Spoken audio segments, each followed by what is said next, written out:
facing the police every single day. Hey, Sheriff County, this is Sheriff County COPWATCH, and I need to tell you a sad story about a Florida lawyer named Lee Hollander who threw me under the bus for a free speech case on the fucking public sidewalk, and I asked for my money back because we lost the case. I was charged with breaching the peace and messing with administrative duties. It was free speech on a case, and I asked for my money back and ineffective counsel. Because of this fucking dipshit that everybody said was supposed to be great, I fucking got arrested 3 days later on probation for making a video about losing the case. How fucked up is that? Arrested twice for free speech. So here's a quick email that I sent, and then I'm going to show you what he sent back. And then I'll show you the freaking video of court, and you decide if this motherfucker is a piece of shit and needs to pay for his crimes.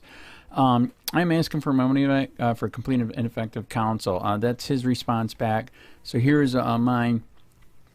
I have all the call logs and email and court hearing to prove it. I'm giving you a chance before I proceed with a bar complaint and other possible measures for remedy. I have a huge damages, 17 grand on this case so far, including bonds, 150 grand lost business, and 57 work till age 65. I'm looking through that evidence now, and as I told you, you never looked at it. If you would have, maybe you would have been a better counsel, but because the collusion and conspiracy is really bad. You never give me any of my own evidence, which I repeatedly asked for, which you must do by law, and you never showed me the plea deal they sent you, which you must do by law. Andrew Sheets, your ex-client, real victim of you and the police and the courts. P.S. When I told my friends that you never talked to me on the phone except for 15 minutes when I hired you, never looked at any of my emails. You said you never looked at the video evidence, and then as we're going into the courtroom, you said you want to take a plea deal. You could do 120 days. As we're touching the doors, I should have fired you right there on the spot. But I believe, like the civil rights lawyer that gave me to you, Dawn Thompson, who apparently she's a piece of shit too, because she told me to take this fucker, and she blamed me for losing the case too, even though it's free speech on the sidewalk, who said you were a good man. And then I knew something was really wrong when we left the court, and I said, I'm going to appeal this, and you said, no, don't appeal it. Just eat it. Do the probation and do everything they said, and quit protesting. That's what that motherfucker said after throwing me into the bus. Dear Mr. Sheets, first, I do not appreciate having statements I supposedly made totally fabricated. I never told you not to appeal the jury. That's a lie. I told you that your chance of getting those verdicts was slim. Bull fucking shit. He did tell me not to appeal and that you might want to consider whether it was worth the money needed for an appeal. He's a fucking liar. You almost immediately were arrested on new charges as a result of violation of probation. You retained Mr. Shirley. That is true. He is a wise choice. I should have hired him instead of your stupid ass fucking piece of shit. You also retained Chris Cousin. That's got the appeal. Yes, he's also very fucking good. I'm trying to tell them both that this guy is a piece of shit and he needs to retire. You demanded a trial rather than a plea. I tried the case for a full day. I don't fucking care if you're there for a whole day. If you didn't do your goddamn job, which when you hear the hearing, you will know he didn't do his goddamn job. I believe the trial came down to the prosecutor's comment that if you had wanted to make a public statement, you told me not to make one, you fucking piece of shit. You could have carried it on at a Walmart parking lot instead of next to an elementary school. It doesn't fucking matter where I protest, you piece of shit. It's on a fucking sidewalk. You absolutely... not by refunding any of the fee which I feel you earned. I did not show you the plea offer because we discussed it in great detail by phone. Bullshit. You absolutely refused the offer. You wanted a trial. You wanted to be vindicated. You were actually more interested in the publicity that you were going to get. Sincerely, Lee Hollander. So this motherfucker thinks I wanted to lose a goddamn case, spend $17,000, 30 fucking days in jail, and then lose $150,000. This motherfucking piece of shit needs to be disarmed and sued. Ineffective counsel. Do not hire this piece of shit. Listen to the case yourself. Everybody that had agrees that this motherfucker is a worthless piece of shit. We're going to start with, as I mentioned in those preliminary instructions, opening statements by the parties, and then we'll proceed to evidentiary presentations. Does the state have an opening statement they care to make at this time? Yes, Your Honor. May it please the court, counsel? Right ahead.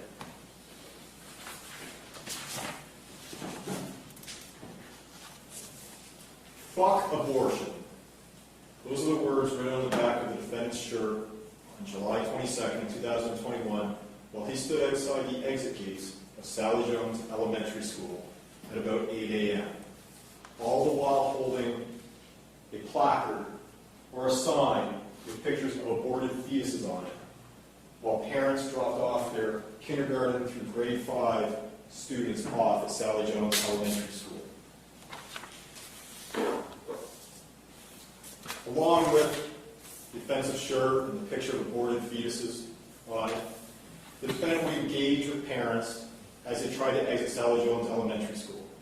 Sally Jones Elementary School has an exit lane where all the parents who drop their children off have to come out, have to exit. But there's a stop sign there. And when the parents stopped, the defendant would engage them, yelling profanities, vulgarities at them. Now, this wasn't the first day the defendant had been at Sally Jones Elementary School, yelling, cursing, screaming at parents as they tried to exit the school. This was day 3. He'd been there on July 16th, 2021. The first day of school in Sally Jones resumed classes. It's a year-round school that takes breaks throughout the year. On that day, he was outside the school with a shirt that read, "Fuck the police," and a sign stating that schools are fenced prisons. And on that day, he's also screaming and yelling at parents, vulgarities, profanities. July 20th, he's also at that same school. Again, at that exit gate. In the mornings, parents have dropped off their kids at the school. This time the shirt read, "Fuck the police." The sign read, "Cops are acting like Nazis," while the defendant had a swastika flag or a Nazi flag. Now, if it's just the defendant standing there with these signs, offensive shirts, we wouldn't be here today. But the problem is, ladies and gentlemen, is that parents began to engage the defendant. Parents that were offended by the language, the pictures of aborted fetuses. Instead of exiting the exit lane, when they came to that stop sign, they began to stop, and they began to yell back at the defendant. They began to curse at him, engaging in verbal sparring matches, vulgarities, profanities. The defendant calling them names like North Koreans, Nazis, cocksucker. Now the problem is that when parents begin to stop at the stop sign for extended periods of time instead of turning onto the street and exiting, it creates a backlog. Vehicle behind, can't go anywhere, vehicle behind that, so on and so forth. It's almost like a reverse domino effect. Backing up the drop-off process that morning. Each morning, actually. The problem with that is that the students are now not being dropped off in time. The classes at Sally Jones would begin at 8:20 in the morning. On these 3 days, July 16th and 20th, and then culminating on the 22nd, children were still being dropped off after 8:20, when classes should have or had already started. The school had to extend tardy slips to a large number of students who were late getting to class.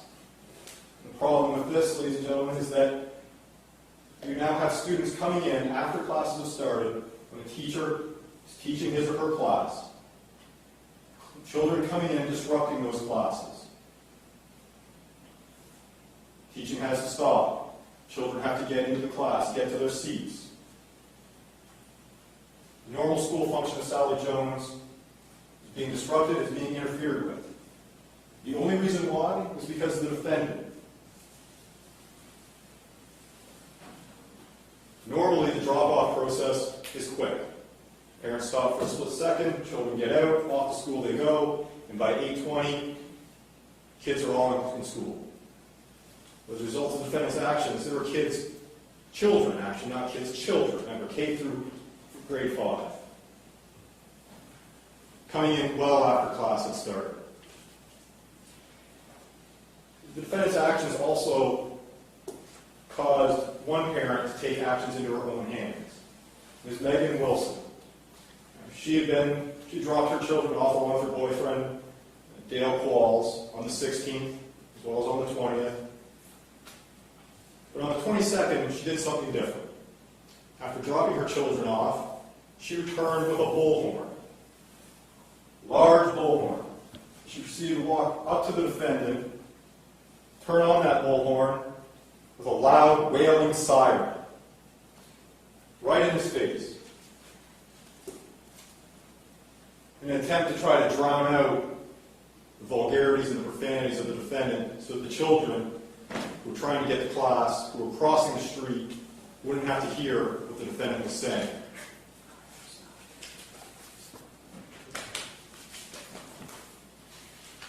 And Ms. Wilson blares that obnoxious siren. It is obnoxious, you'll hear it. Not for a second or two, not for a short burst, but for nearly a full 7 minutes at 8 o'clock in the morning. Non-stop, ear-piercing siren.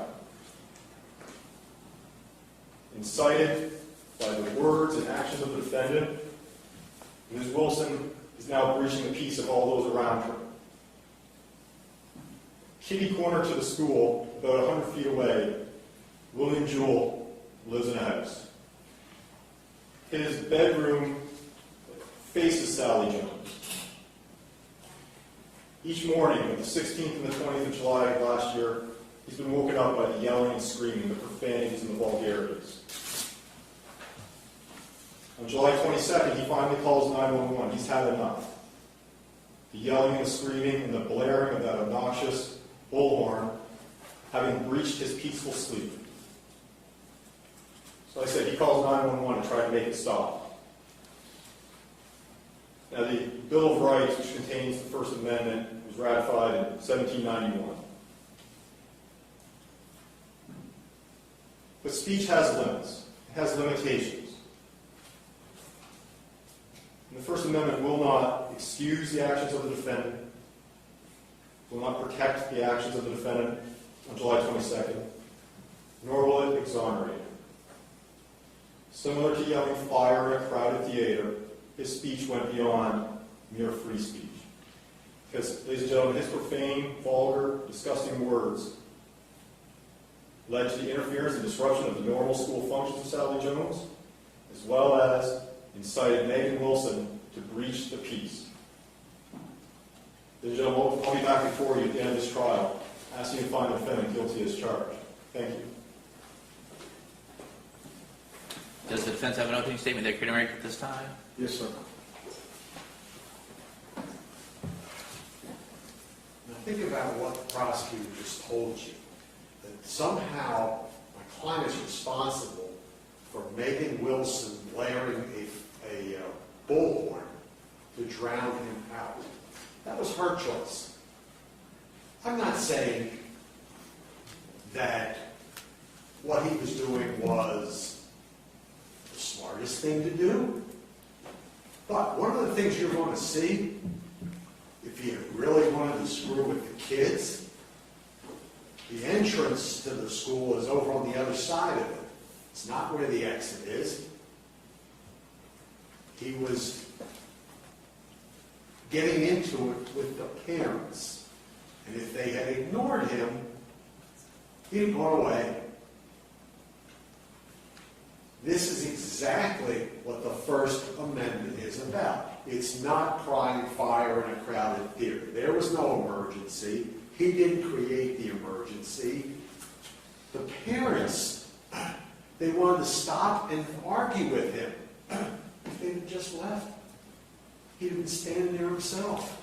When you look at the picture, you'll see where the entrance is. It wasn't near the entrance. And you'll see where this is. And Miss Wilson with her bullhorn, you didn't see her arrested for disturbing the peace. This is what the state wants to do, is allow the crowd to suppress his free speech rights. That's what this is. And in order to, I guess, stop the cars blocking themselves up, the police arrested him. And then they got to justify it, so they claim, well, he was disturbing the peace. That's what the First Amendment is all about. He's not causing An emergency. There is no emergency. They could have put a police officer there and said, keep moving. And that, there would have been no parents backed up or arguing with him or anything else. He got the reaction he was looking for from the parents. Don't let him tell you about the kids. The kids had no clue. They were over on the other side of the school. They were in the school. They're not dropping them off over on the exit lane.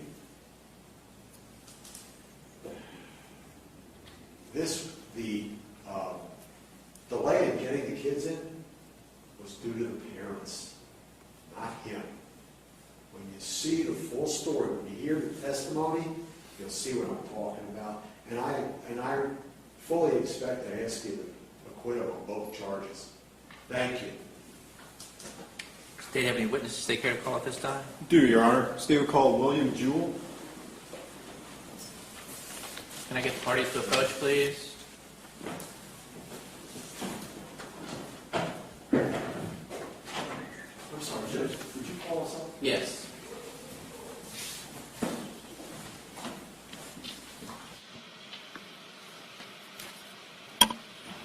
This instruction is fairly broad and suggests that the testimony of this witness would relate to this area.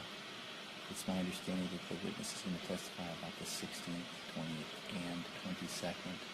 And so only some of the evidence that they are about to hear is on point.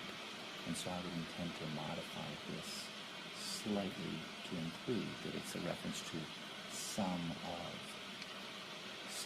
the evidence you are about to receive concerning other crimes, wrongs, or acts allegedly committed by the defendant will be considered by you for the limited purpose of. I'm not objecting to the court's proposed redaction at this now, but I don't want to lose my objection to the crimes, other crimes. Evidence generally. Correct. Understood. But I'm not objecting to what you're proposing now. Any objections? No. Thank you.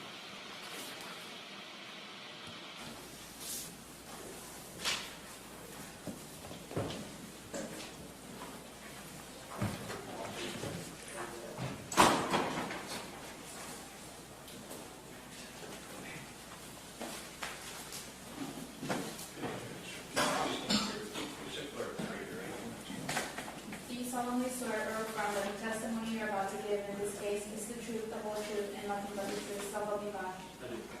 Can you step over, Christy?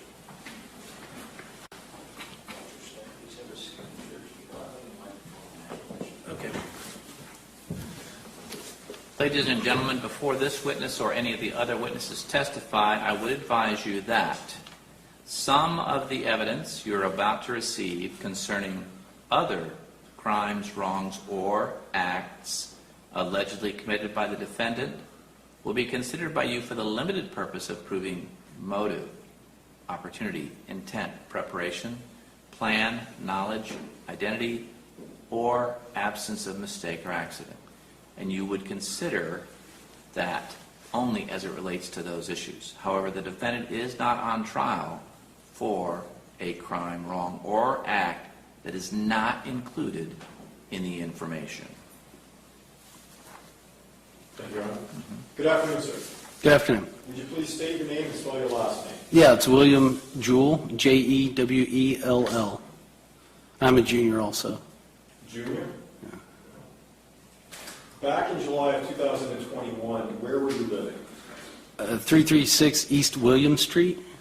Is that in Punta Gorda, Florida? Yes, sir. Charlotte County, Florida? Yes, sir. Where in relation to Sally Jones Elementary School was that address?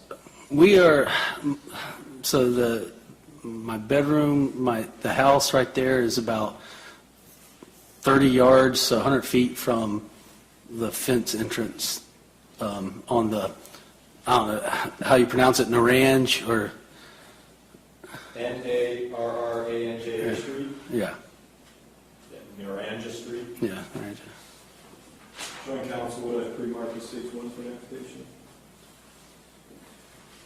Do you want a larger? I'm good, thank you. So I'm going to ask you, take a look at stage 1 for identification. Are you able to recognize what's depicted in stage 1 for identification? Yes, right, yeah. There's my house right there, and then there's the entrance right That there. photograph truly accurately depict your address as well as Sally Jones and the surrounding area. Yes, yes, sir. This time we move stage 1 for identification to evidence and publisher. Any objection from the defense to the document being admitted? Judge, if the witness could mark, he referred to a specific, his location on that exhibit, if he could mark that so we can refer to it later. I'm going to go through that with you, Your Honor, once we get it admitted. No objection to State's Exhibit 1? Yes, the first one.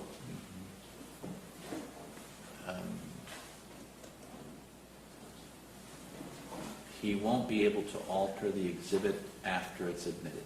That's fine, Your Honor. We can have him describe exactly where it is so the record's clear as to what address or what building he's talking about. All right. That's admitted at this time. I need you to give that to the clerk so she can mark it as admitted, and permission to publish is granted.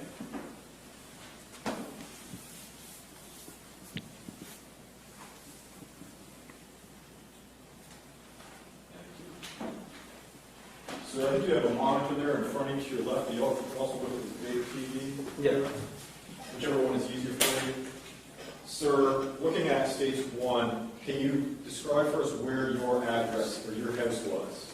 Yeah, it's in the top left-hand corner there, the house there.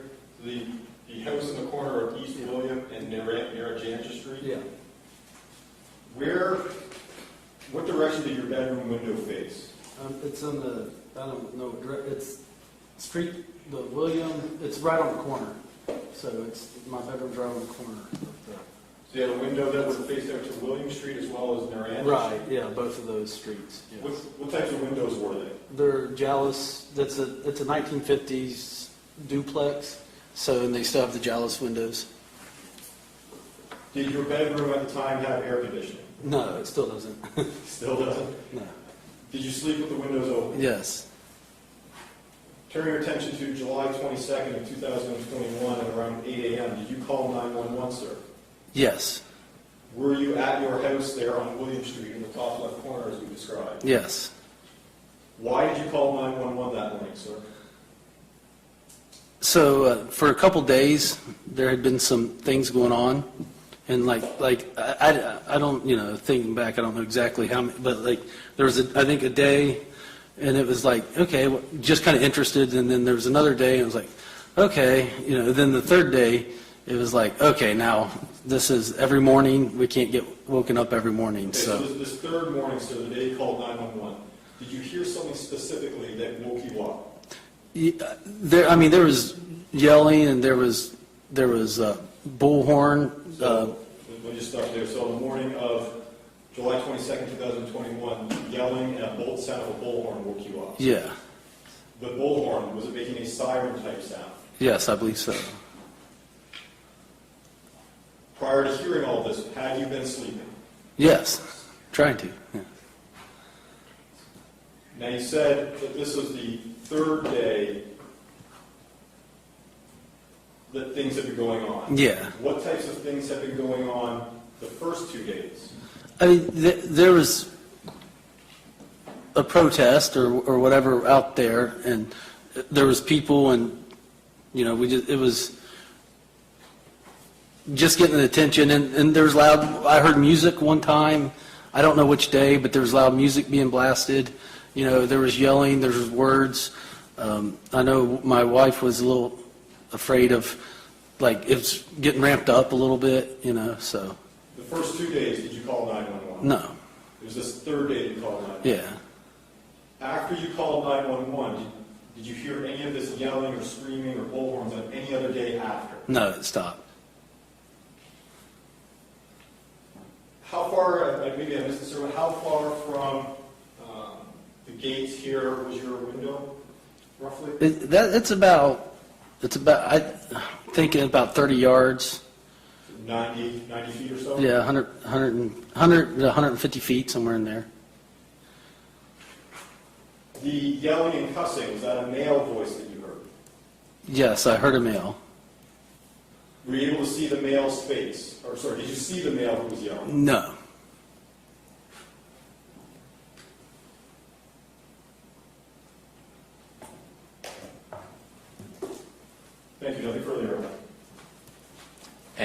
questions from the defense? Thank you, good sir. Good afternoon. You heard a bullhorn. Yes. The day you called in on the bullhorn. Yes. Okay. On the loud music, that was not the same day, was it? I don't remember. I just know that there was loud music on a day or a couple days. I don't know. You didn't see the source of that music, did you? No. And I'm sorry, I couldn't see you move. Yeah. Is this your house? Yeah, that's the duplex. Yes.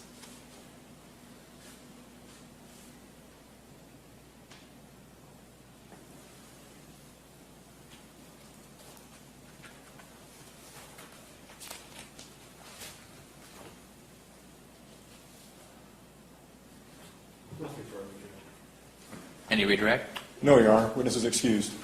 Does the defense need this witness to remain under subpoena for any purposes? No, sir. Thank you, sir. You may step down and you're excused from your subpoena at this time.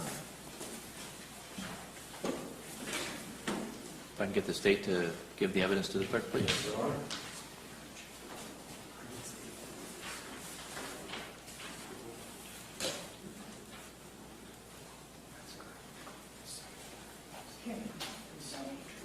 Any other witnesses to the state? Yes, Your Honor. State will call Joe Angelini. Joe Angelini?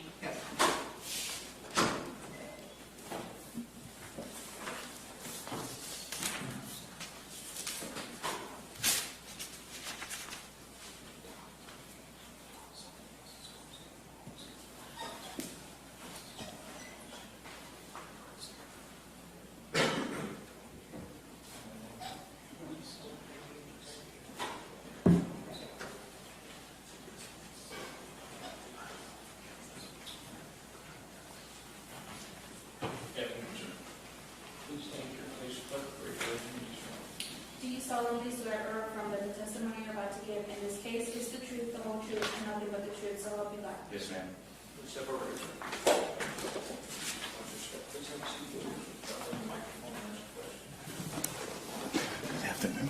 Sir. Right ahead. Thank you, Your Honor. Good afternoon, sir. Good afternoon. Would you please state your name and spell your last name? Joe Angelini, Angelini. By whom are you employed? With the Punta Police Department. How long have you been with the Punta Police Department? 13, almost 14 years in August. Any prior law enforcement experience? I do. Where is that? Charlotte County Sheriff's Office. How long were you with the Charlotte County Sheriff's Office? That means I'm going to tell my age. 26 years. 26 years? Yeah. What is your current role with the Punta Gorda Police Department? A school resource officer. Is that your primary job? It is. What is a school resource officer, sir? Our main objective is the safety of the children that go to school, the staff, the parents, any visitors that come onto the campus. That's our main objective. What school do you work at as a student resource officer? I work at Sally Jones. Is school resource officer shorted down to SRO? Yes. Where is Sally Jones Elementary School? It's on the Naranja Street, by Mackenzie and Allen Street in that general area. I may retrieve state's 1 year article for it. Yes.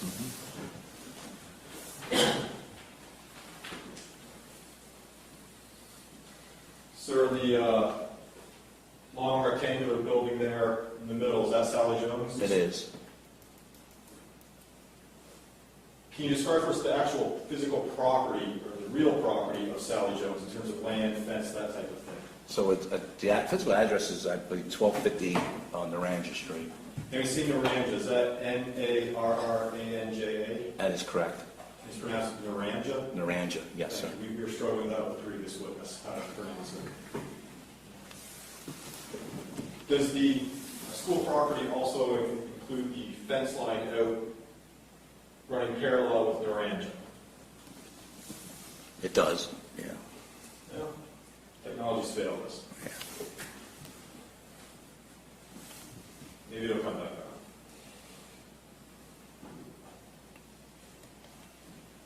back in July of 2021, were you working as an SRO at Sally Jones Elementary? I was. Are parents allowed to drop their children off at Sally Jones? Yes, sir.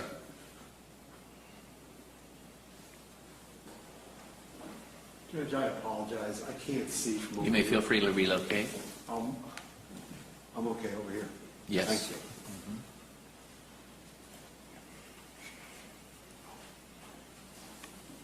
Promises this was fixed. What time do parents typically start dropping their children off in the morning? Typically 7:50 a.m.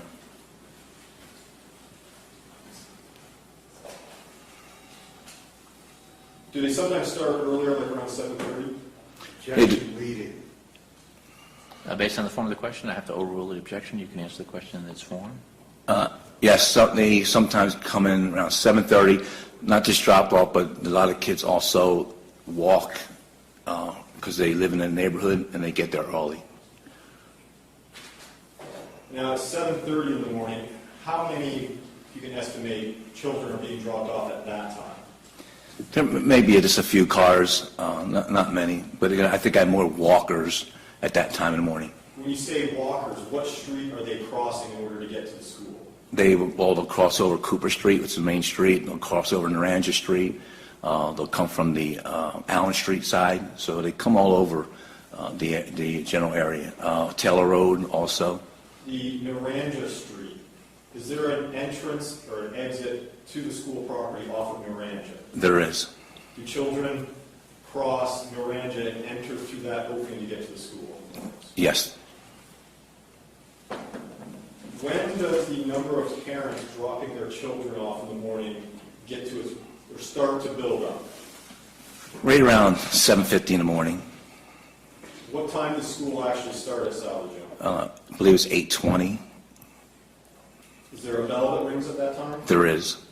If you know, what is the purpose of that bell? That's a late bell. They have to be in the class. On a typical day, what time is the drop-off procedure completed by? Probably about 8:20, we'll say, or a little before. On a typical school morning, how heavy is the traffic that is actually in the school grounds? It's very heavy.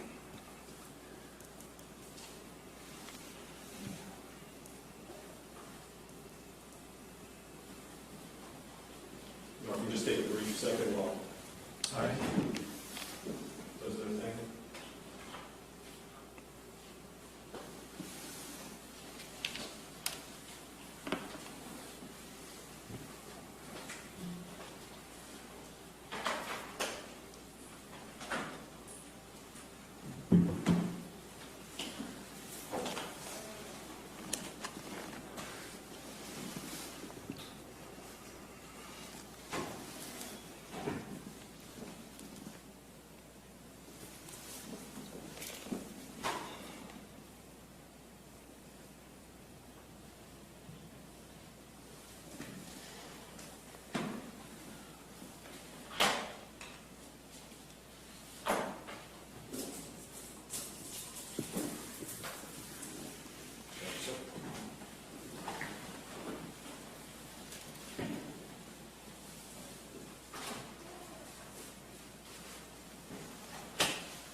Officer Angelini, you testified that on a typical morning there is heavy traffic. Can you describe the actual flow of traffic? Is it smooth? Is it congested on a normal day? Normal day is smooth because of the assistance of myself and staff members that are outside having the flow of the traffic moving quickly. How do you assist in how can traffic flow quickly and smoothly? So what happens is the traffic usually comes down Cooper Street, right in front of the high school, and turns right onto Mackenzie Street. And So just let me stop you there. You say Cooper Street. Where on this map is Cooper Street, sir? Or where would it be if the map was extended? so if the map were extended, it'd be just east where Mackenzie's starting. Off to our right of this picture? Yes, sir. And it's they turn off of Cooper onto Mackenzie? Yes, sir. Where do they proceed after they make the turn onto Mackenzie if they're coming off of Cooper? So there's an entry on Mackenzie Street where the parents come through and wraps around and goes to the front of the school. That entrance that you're describing, is that right here above the 10, the 1 and the 0 and the case number? Yes. Does he, on a normal day, is the drop-off procedure, does it run smoothly? It does run smoothly.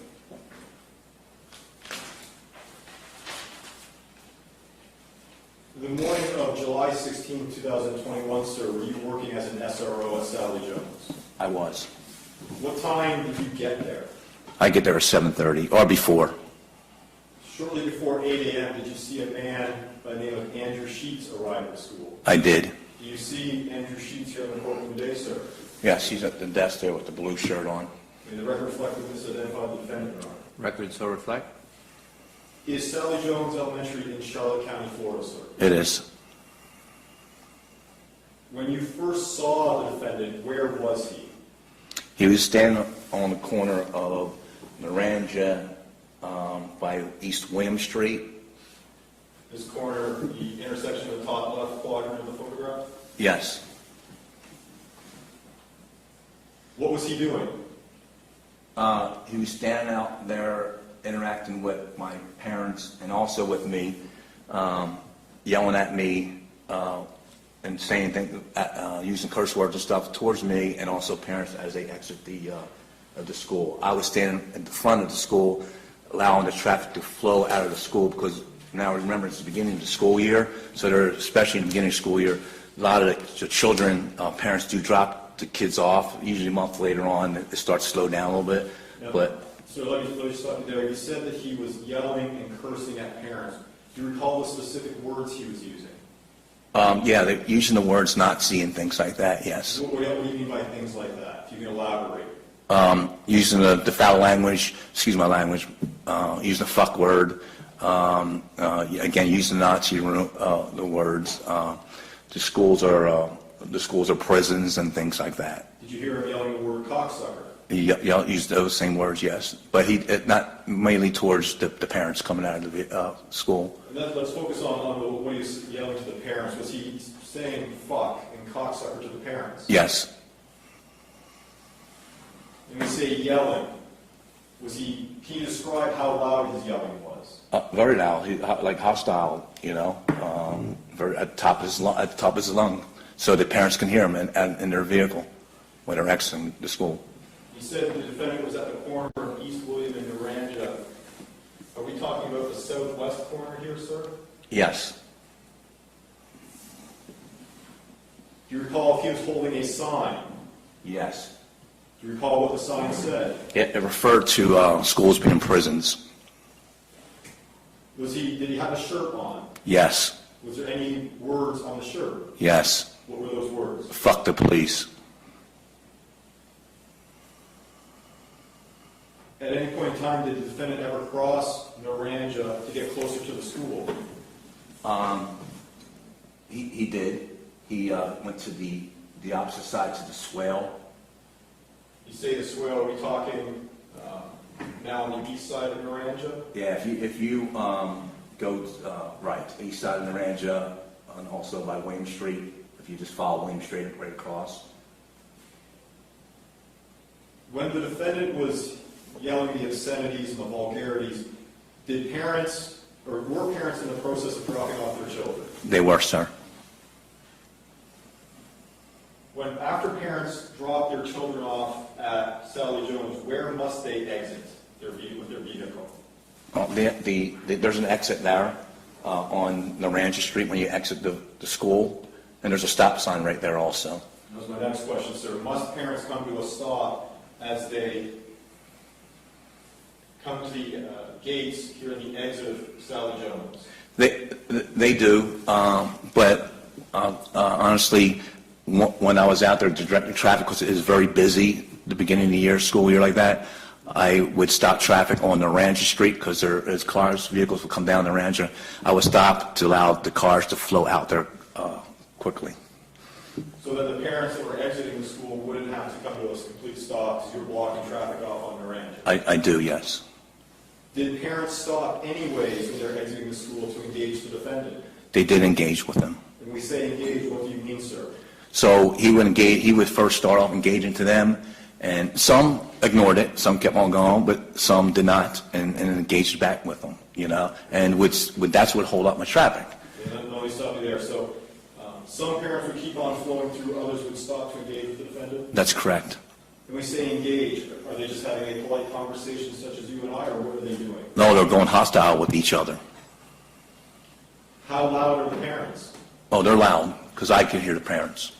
And where were you when you heard the parents, sir? So I'm in the middle of the road there on Naranja, right where you're coming out of the gates. The exit that we're talking about here that comes out onto Naranja, is that the only exit out of Sally Jones in the morning? That's correct. What effect did the parents who stopped to engage the defendant have on the cars and trucks and other vehicles behind them? They held that traffic from flowing out of there. Did traffic begin to back up within the parking lot or driveway of Sally Jones back into the actual loop here? Absolutely.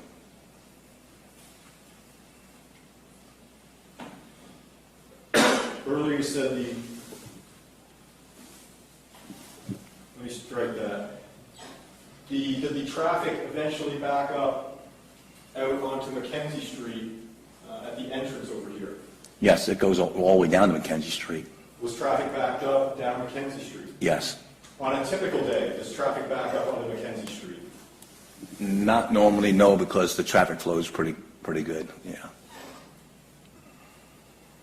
On this day, July 16th, what time did the drop-off process conclude?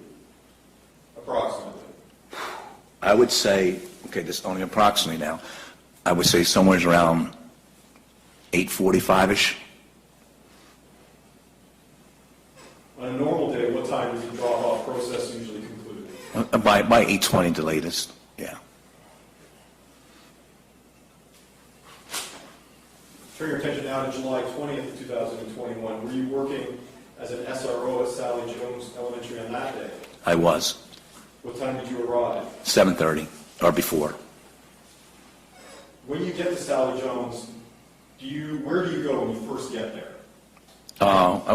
Again, there's really not much going on in the morning until the 7:50, but I usually go in and get settled into my office and get prepared for the day, because there's some police stuff I have to take care of also.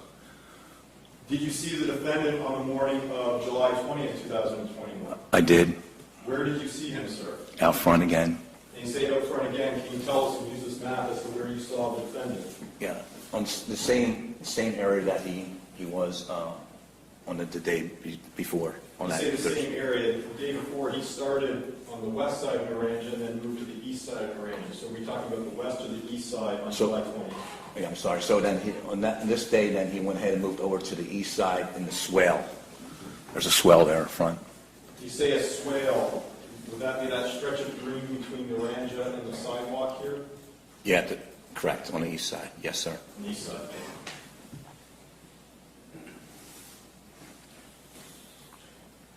Do you recall what if anything, he had written on his shirt that day? Yeah, wearing the same shirt. Fuck the police. Did he have a sign within that day? Yes, he did. What, if anything, did the sign say? It referred to Nazis. All police are Nazis. Did he also have a swastika flag? He did, and underneath that flag was also a blue line flag. What was the defendant doing while he was now closer to Sally Jones Elementary, wearing the shirt that said "fuck the police" and holding the "cops are Nazis" sign? Yeah, he still and continued to engage to the parents trying to leave the school and making it hard for me because again a lot of traffic coming down the Ranger too, so it was just difficult. It was very difficult. When you say the defendant was engaging the parents, what do you mean, sir? He like the cocksuckers, cursing at them, actually even calling the parents Nazis. Okay. What effect did that have on the parents who were? Strike that. The parents we're talking about, are they still coming out of that same exit that we talked about here on in Naranja? Yes, sir. Is that and that's the only exit out of the school zone in the morning? Yes, sir. What effect, how loud was the defendant yelling those words, cocksucker, Nazi, and the others? It was loud. It was loud enough where if you go into the school where the cars come to pull out by the sidewalks up there, I mean, there's kids there that are actually helping. They're called safety guards or kids, whatever they are, and not enough where those kids can hear him screaming and yelling. And where on this map were those children located? So you can describe it for us. Yeah. So if you Actually, Your Honor, if the witness might be able to step down and point out on this map to assist the jurors. All right, sir, you can step down and go to the large screen. You can try to do it without touching the screen. That seems to be what's causing it to black out. If you keep your back open to the jurors, Yeah, let's try to figure out where. So, this is the sidewalk here, okay? This is the exit going out. Where's the exit? Right here, right? So see the sidewalk right here? The sidewalk that eventually curves Yeah, right here. Yes. So usually you have one teacher here, okay? And there's several students along the way. They help the traffic move, and they help get the kids out of the vehicles also. So we continue to have the traffic run smoothly. So now, thank you, sir. You can return your seat.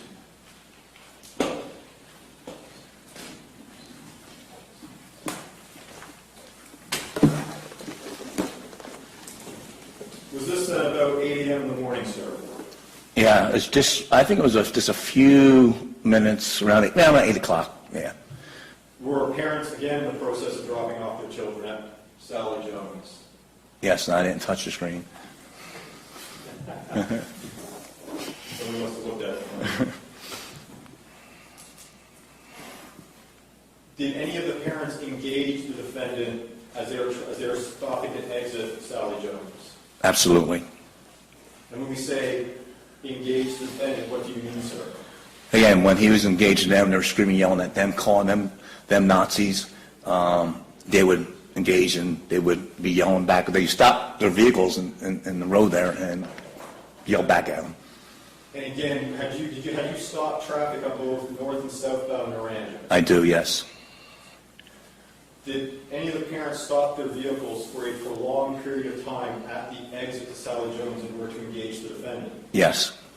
What effect did this have on traffic inside the school grounds? It backed up the traffic and then allowed the traffic to flow out of the school, what made a lot of the kids late for school. Did the traffic back up onto the streets outside of the school grounds as a result? Absolutely, onto Mackenzie Street.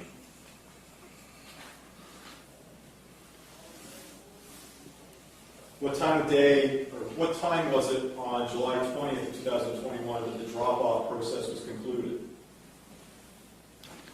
Approximately. Yeah, around the same time. Like I said, around 8:45-ish.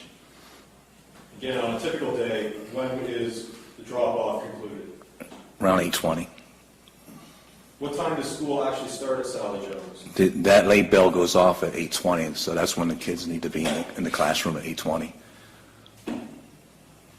On both July 16th and July 20th of 2021, did a woman by the name of Megan Wilson drop her children off? Yes.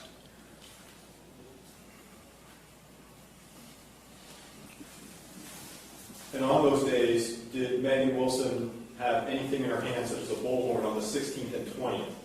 Not those days, no. Let's turn your attention now to July 22nd of 2021. Were you again working as a SRO at Sally Jones Elementary? I was. Arrived at about 7:30 again? Yes. When you first arrived, where did you go as it relates to Sally Jones? Inside the school.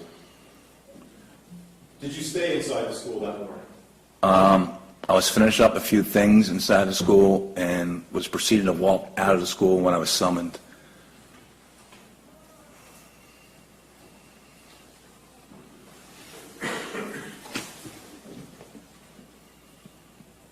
Now, without telling us what you were told, did you then go to the that exit gate of Sally Jones that we've been discussing there at Naranja and Williams? I immediately responded quickly, yes. Guess just have that with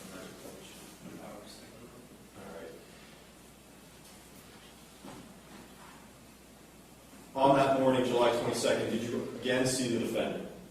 Yes. Where was he this time? In the same general area, right in front of the school. Was he closer to the stop sign that day at Sally Jones? He started on the corner of William Street and Naranja on that west side. Yeah. Where did he move to? Then he walked in. Well, then he walked up towards in the road. Actually, in the road. After the road, where did he walk to? Then he walked to the front of the school through the swale and onto the sidewalk. Where in relation to the stop sign at Sally Jones did he stand after he crossed Naranja? How close to the stop sign was he? 4 foot, maybe. How far from the exiting vehicles was he? Right around the same about 4 footish. Do you recall if he had a shirt on that had any writing on it? Yes. What did the writing say? It said, fuck abortion. Is Sally Jones a Planned Parenthood facility? Is it an abortion clinic? No, it's an elementary school. Did the defendant also have a sign with him that day? He did. What was on the sign? He held up the sign and it had a placard that said abortion, and he had actually was taped on fetuses on the board. Aborted fetuses taped to the board? Yes. Now we talk about a sign. Was it a sign the size of the sheet of paper, or how would you describe the size of the board? No, it's a good sized board.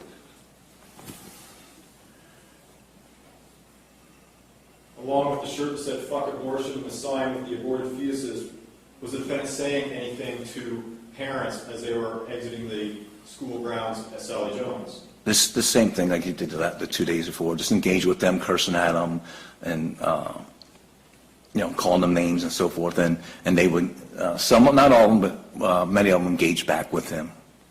Same type of engagement that we talked about earlier? Yes. What effect did this have on the drop-off procedure? That was probably the worst day at all the days were bad, but that was probably the worst day. Why was that day the worst? Because I had cars stop actually in the middle of the road on the Ranch Street. I had cars stop also in the middle of the road on East William Street, actually in the roadway, and I'm trying to exit the vehicles. Did traffic inside of Sally Jones again back up out the entrance gate and out on Mackenzie Street? Absolutely. What time did the drop-off process conclude that morning?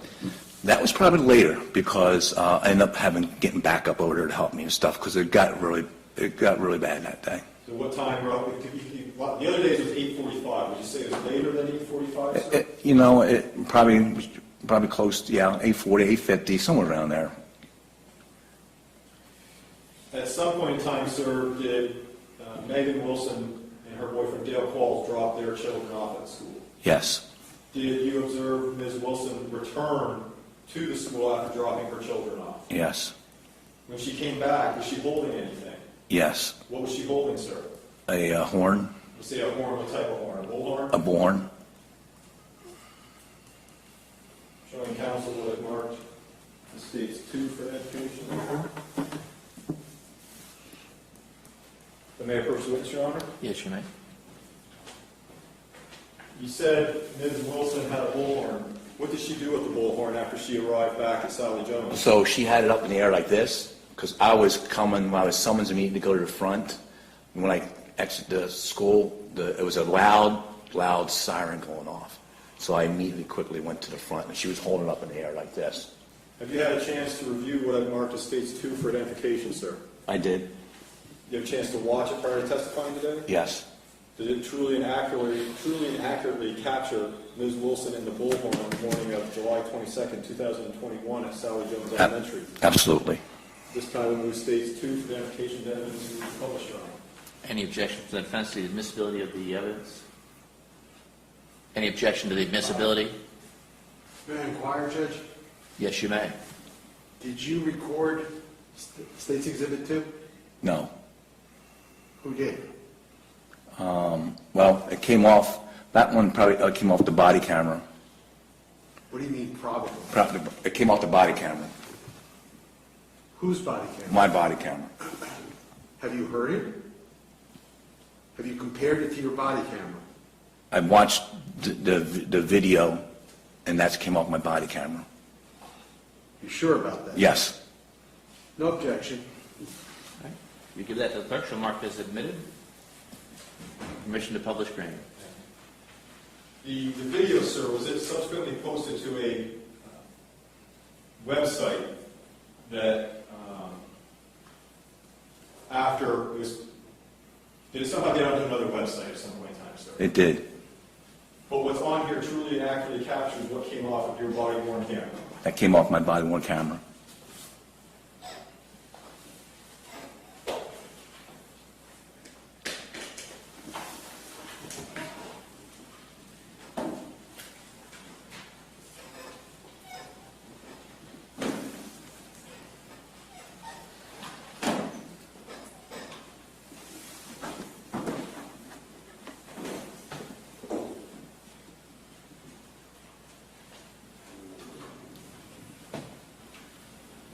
I want to stop it there, so before we go any further, here at the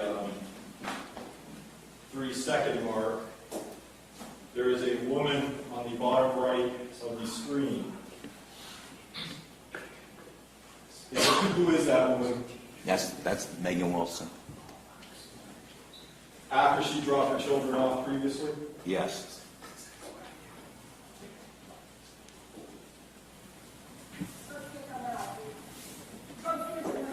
Never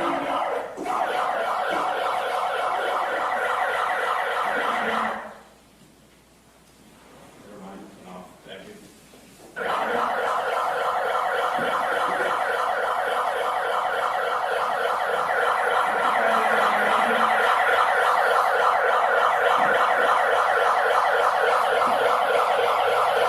So I'm going to stop it there. Is that the exit gate that we've been discussing from Sally Jones onto Naranja? Yes, sir. Is that the stop sign that we've also previously discussed, sir? Yes, sir.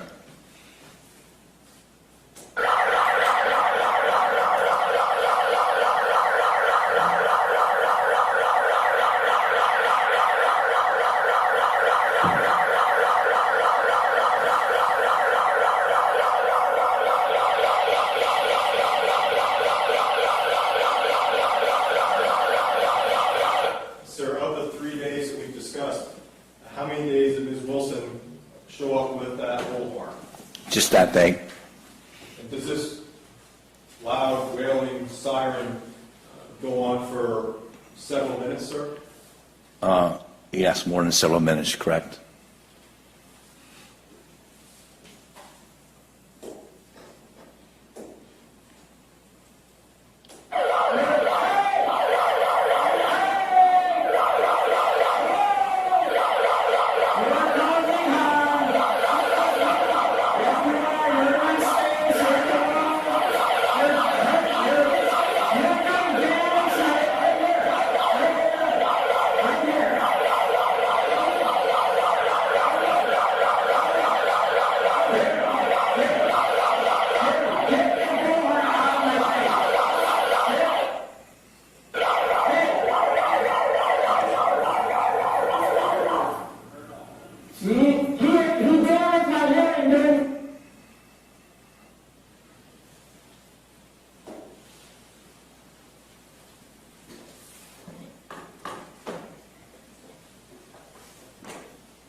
Thank you, sir. I have no further questions. I'm going to get that piece of evidence here. Your Honor.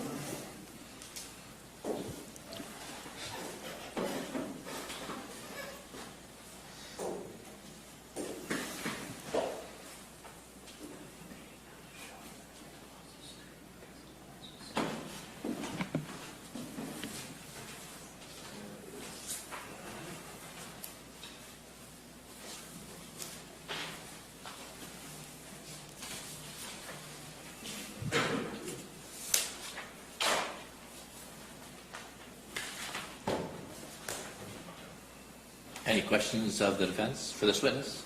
Yes, sir.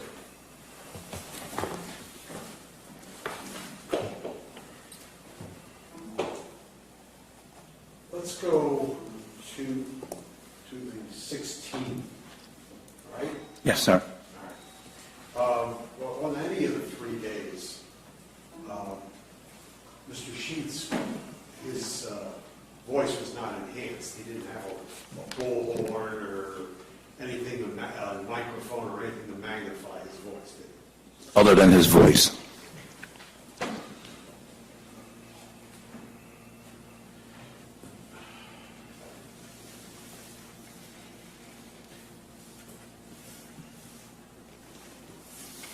Is this reviewing, Judge? Or is this? That is its standard desktop position. If you need that closed, we can close it.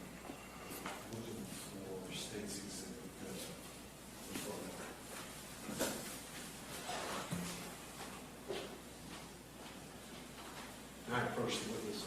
Yes.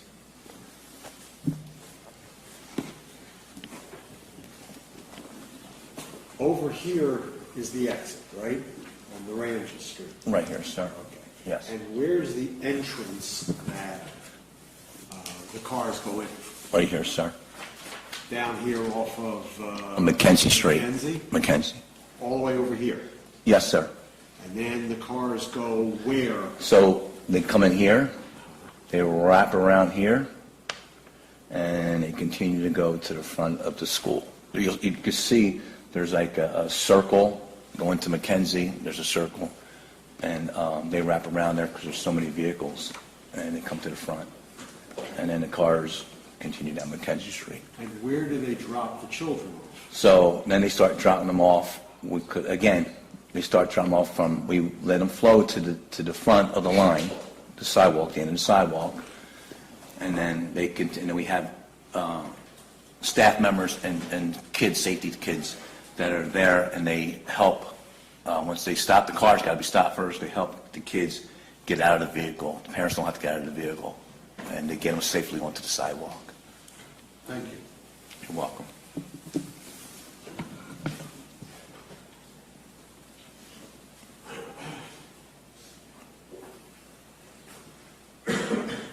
Now, you said that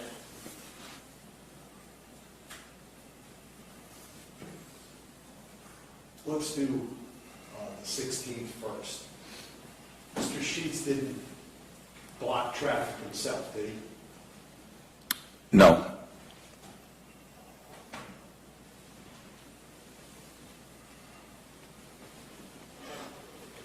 On any of the vehicles, did anyone get out of the car to confront Mr. Sheets? Probably two dads. And was that on the 16th? I don't remember what day. It could have been one of the 16th, but there was a couple of parents that, when exiting the school, didn't get out of the vehicle. And did they fight with Mr.? No. What they did is they came to me and they said to me, out of respect, Officer Angel. You can't repeat what they said. Okay. It's hearsay. Did they fight with him? Physically, no. They haul around? Yes.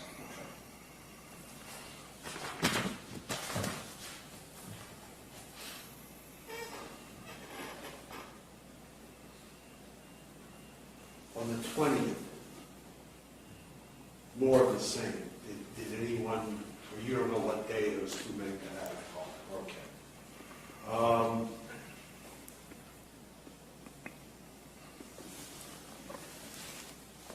Miss Wilson, she dropped her child off on the 22nd.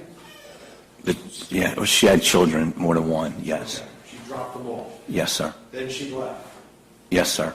Then she came back. Yes, sir. How long after she left?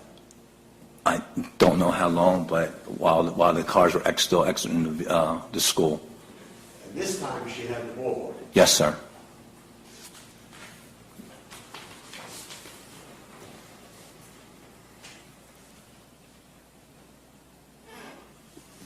Now, Miss Wilson was apparently, from that video, the body cam, near Mr. Sheets. Yes. Mr. Sheets in any way interfere with what she was doing? He was just engaging back and forth with her about the horn going That off. was all verbal. And what you saw in the video, sir. But that was verbal, right? Yes, sir. He didn't touch her, she didn't touch him. No. She's just trying to drown them out.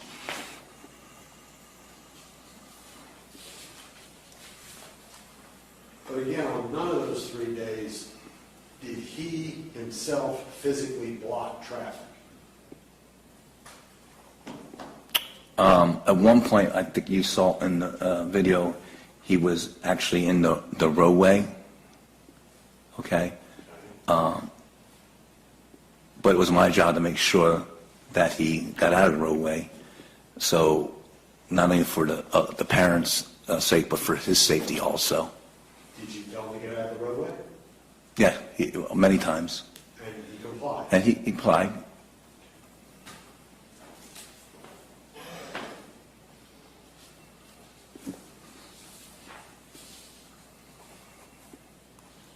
If I can have a moment, Judge. Yes.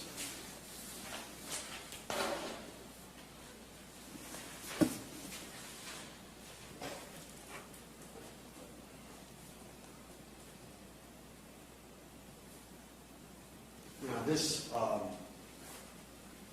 the people stopping made your job more difficult, didn't it? Absolutely.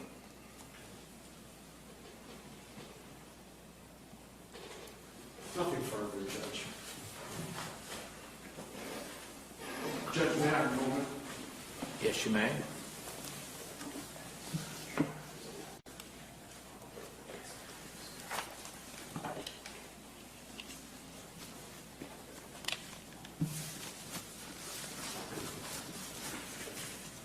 Nothing further, Judge. Any redirect from the state? Briefly, Your Honor, if I may. Go right ahead. On each of those 3 days, the 16th, 20th, and 22nd of July, 2021, how were you dressed? How I was dressed? Yes, sir. In uniform like I am right now. The couple of parents you said that exited their cars, now there's no physical fighting, but how would you describe their body language when they got out of their vehicles? Very aggressive. How close to them were you when they got out of their vehicles? I moved close to them and between Mr. Sheets and them because I did not want anything to happen physically for Mr. Sheets and also the people getting out of their vehicles.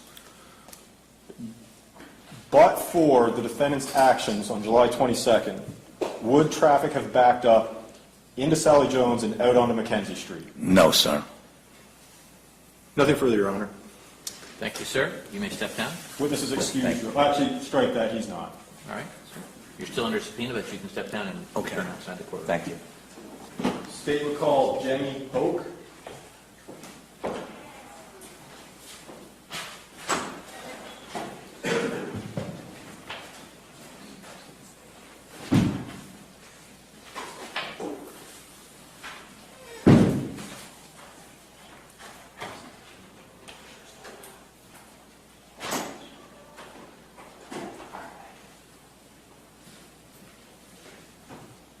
If I may approach the court, Your Honor, and grab Exhibit 1, please. Yes, you may. Thank you, Your Honor.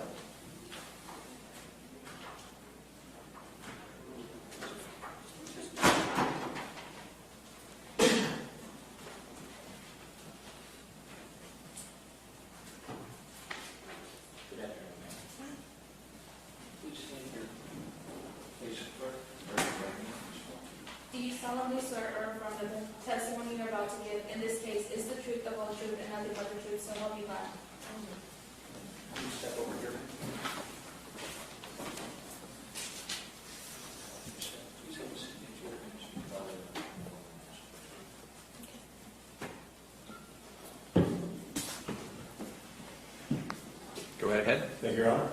Good afternoon, ma'am. Hi. Would you please state your name and spell your last name? My name is Jenny Hoke, H-O-K-E. Where are you employed? For Charlotte County Public Schools at the address of Sally Jones Elementary. I'm going to ask you just to make sure you keep your voice up nice and loud so our jurors who are at the far end of the jury box can hear. Okay. Is Sally Jones a school in Charlotte County, Florida? Yes, Is it a public or private school? it is a public school. Now, is it open year-round, or is it your traditional September to May? It is a year-round calendar, which our students are there July to May.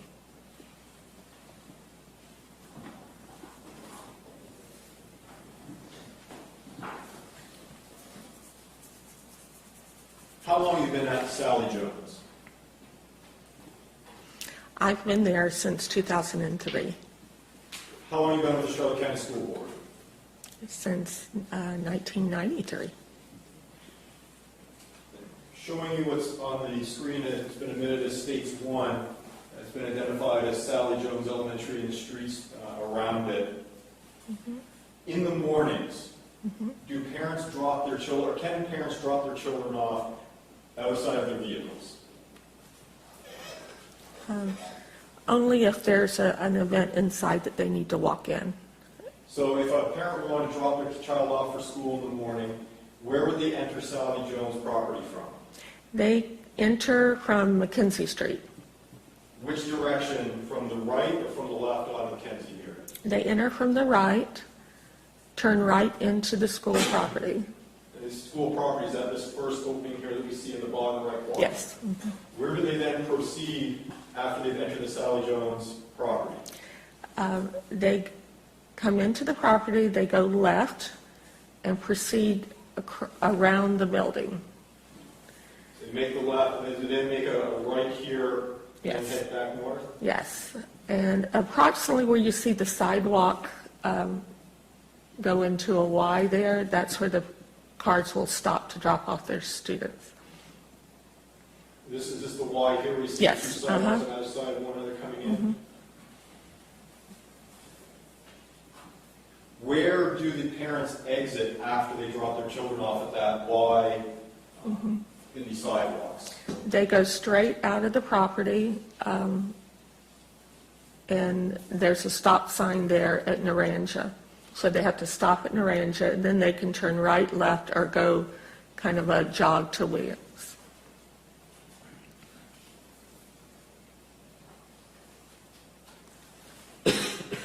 Turn your attention now to July 16th of last year. Were you working at Sally Jones Elementary? Yes. Was that the first day of the school year? Yes. Did anything catch your attention about the drop-off process that morning? I received notification in the front office that the drop-off was being stalled because there was someone standing at the stop sign. Hearsay, Judge. It's verbal act explaining what she did next, Your Honor. Still hearsay. So I walked out and saw it myself. Okay. Hold on just a second. If there's an objection, you have to stop. Okay. And then I have to make a ruling, and then Perfect. you'll be told from there how to go forward. Okay. Verbal act explaining what she did, why she went outside. All right, a comment describing a situation is hearsay, so I'd have to sustain the objection. At some point in time that morning, did you exit Sally Jones and go outside to the exit near Naranja? Yes, I did. What, if anything, did you see when you went out to the exit there, or near the exit of Naranja and Sally Jones?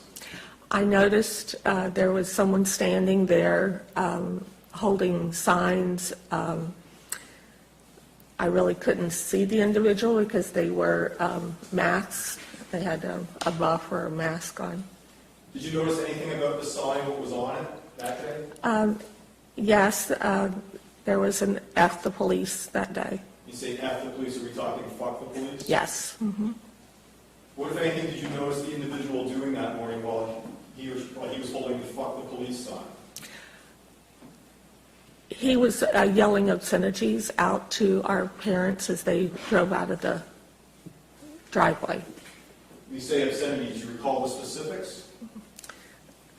I heard him say fuck many times. The parents actually started yelling back at him as well. When the parents started to yell back at this man, did they stop their vehicles at the exit? Yes. You said there was a stop sign at the exit onto Naranja. Did the parents stop for longer than what was necessary to exit the school to engage with the man who had the sign that said fuck the police? Yes, yes, they did. What effect, if anything, did that have on the drop-off process at the school?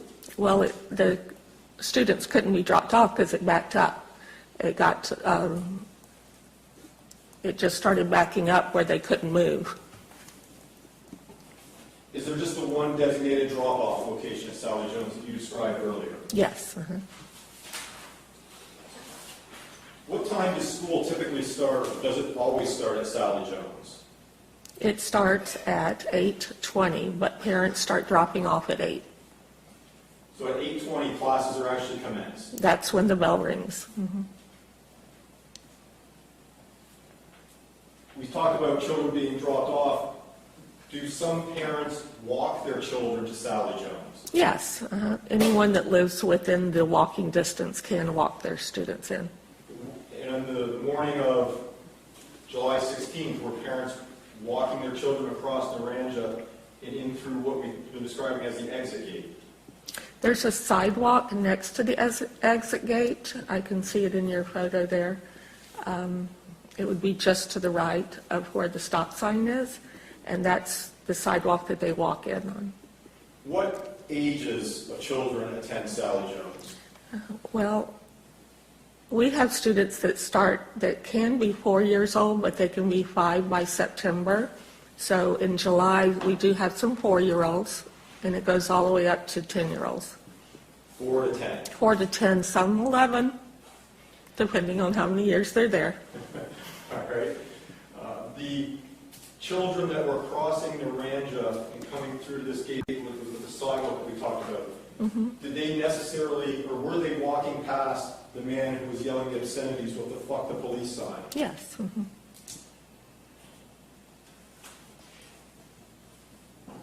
Did you happen to notice what, if any, impact on the children the actions of this man had? Yes, I did. The patrols that were standing out all the way to the Y where they were dropping off, they were getting very nervous and backing up and had the expressions on their face, they were definitely traumatized. Were any of the children screaming or crying? Not at that time. Not on the first day.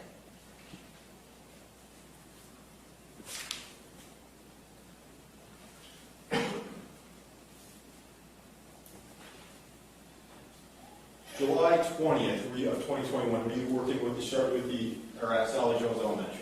Yes. Did you see that same individual that morning? Yes, I did. What was the individual doing that morning? That morning, he had a sign that had a Nazi swastika on it. Where was he relative to the exit here at Naranja from Sally Jones? At the same place. He was just standing just past the stop sign. Aside from holding the sign that had the Nazi on it, Nazi paraphernalia, was the man doing anything? Or saying anything, sort of? He responded to the parents that were yelling at him, and he was yelling at the parents. When the parents that were yelling at him, are they in the drop or the exit lane? Yes. Was this also around 8 o'clock in the morning? Yes. What impact did the yelling and screaming by the parents have on the drop-off process that morning? Again, it was noticeably, I had to do an all-call to the building to tell teachers not to mark their students tardy because there were a lot that were being dropped off late. You say tardy. Let's go back to July 16th. Were there tardy students that morning? Yes. And we mean tardy. Do we mean students that are getting to class after 8:20? Correct. Have classes already commenced by 8:20? Yes. Is there any disruption when a child or children enter the class after 8:20 when the class has already started?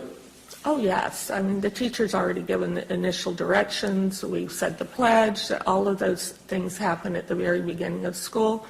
So it requires the student to come in and have to be redirected and retaught whatever was said at the beginning of class. Does the teacher have to then pause what he or she is doing, let the child get situated, and then go back to the very beginning of what the teacher had already done so that that student is caught up? Yes. Mm-hmm. The backup in the drop-off procedure on the 16th and the 20th, did that backup or that backlog, did that interfere or disrupt the normal functions of Sally Jones? Yes.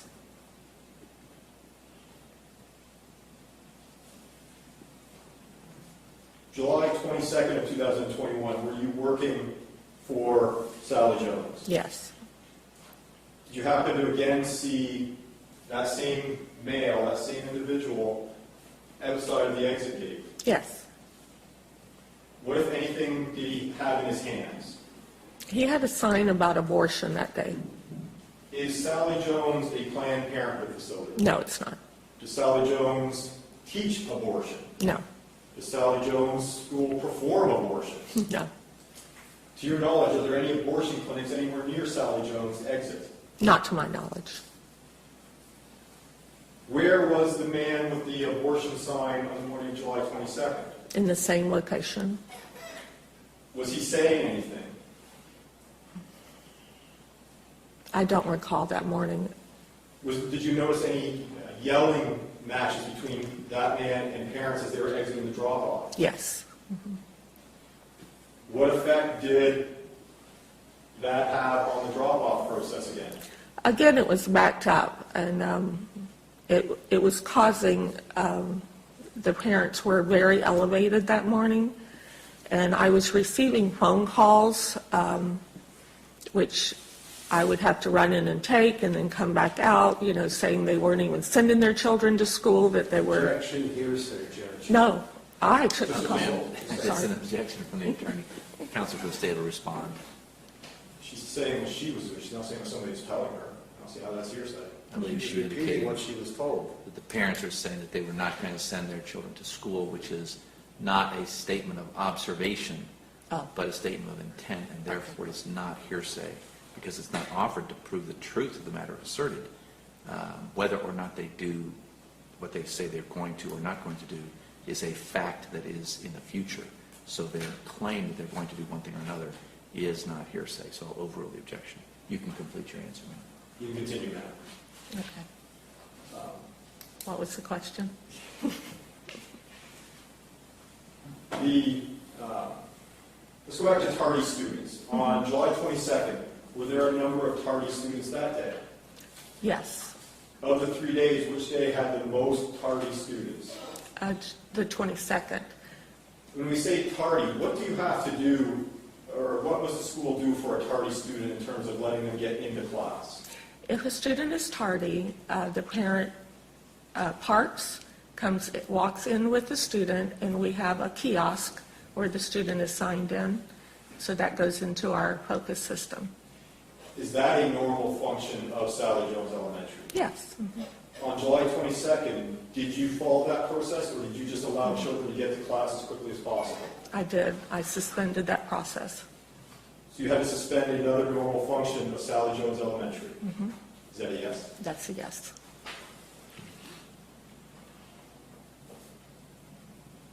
Now you said earlier on the first day you didn't notice any children crying or screaming. What about July 22nd? Did you notice any children screaming or crying? I did notice some tears from some of our patrols.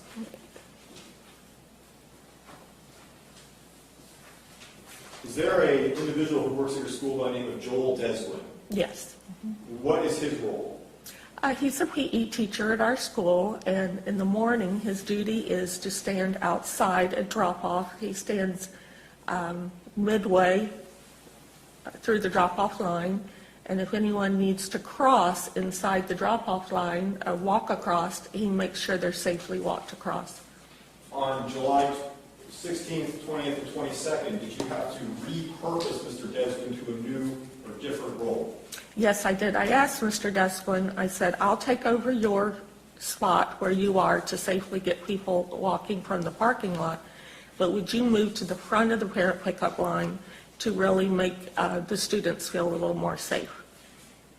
Did you then, are you saying then that you had to divert Mr. Desquin as well as yourself from your normal functions within the school? Yes. July 22nd, was there a disruption to the classes because of the late students as a result of the backlog? Yes, same as the other days.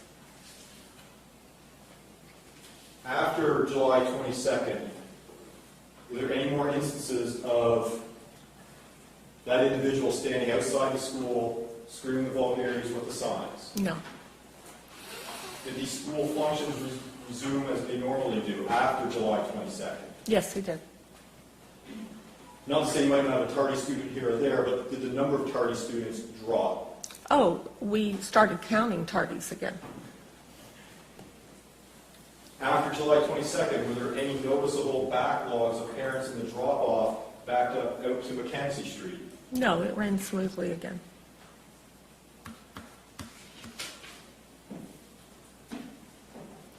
Let's talk about the entrance here off of Mackenzie Street. Had the man with the vulgar shirts and the signs set himself up at the entrance, would the impact on the drop-off line have been the same or would it have been less? No, it would have been less. It would have been less? Is that a yes? That's a yes.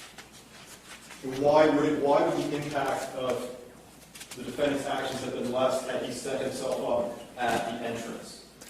Because the parents had to stop at the stop sign to leave the property. That caused a lot of backup because the parents actually couldn't even see to turn right. So they had to stop at the stop sign. What time does Sally Jones end for the day? Our dismissal is 2:50. Had the man with the signs and the vulgar shirts set himself up at the exit at 2:50 p.m., would that have had an impact on school functions? Objection. Speculation. I can rephrase it, Your Honor. All right. Had the defendant set up at the exit to Sally Jones at 2:50 in the afternoon? Objection. Speculation. You'll need to let the counsel finish his question before you make your I've already had. I was pausing. Would the backup have caused students to be late for school? At the end of the day, no. Are there any school functions that occur after 2:50 p.m.? Yes, we have clubs that are on campus, and we have an after-school program. Are there more or less students, sorry, do all of the students at Sally Jones participate in those clubs or after-hours events? No.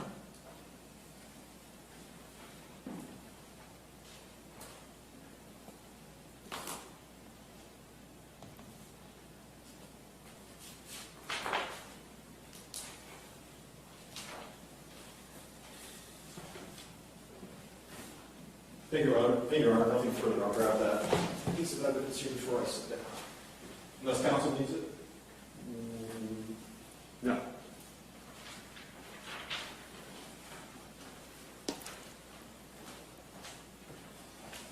Just to clarify, Mr. Sheets was never there at 2:50 in the afternoon. No, not 2:50, no. Right. What she's been testifying about occurred 7:45, 8 o'clock in the morning. Yes, You have to answer out loud. I said yes. On the 20th, the second day, did one of your teachers set up a boombox with music? Yes, Mr. Desquin has a boombox that he plays music for students on Fridays.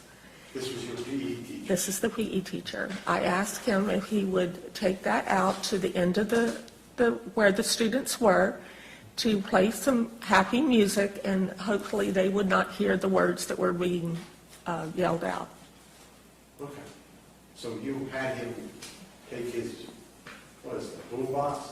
It's a speaker, yes. He hooks it Bluetooth to his phone. He has a playlist that's age appropriate that he plays on Fridays for students. Okay, you had him take it out there to the end, to the exit.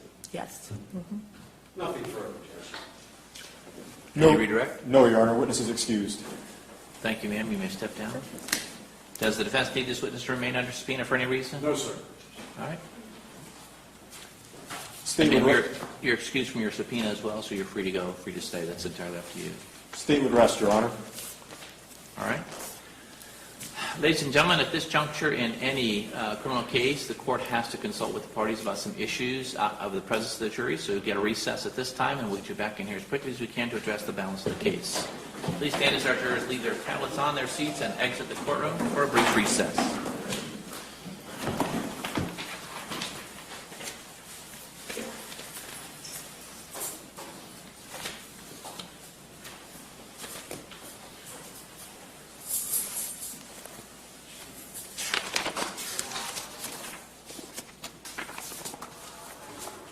Please be seated. Anything from the defense at this time? Judge, could we take a 10-minute break? We can. Just a comfort break? Yes. And in the meantime, I will also speak with my client about Whether he wants to testify or exercise his right to remain silent. Yes, yes, sir. Okay, all right, we'll take a 10-minute recess. Be back in 10 minutes. All rise for repeated recess.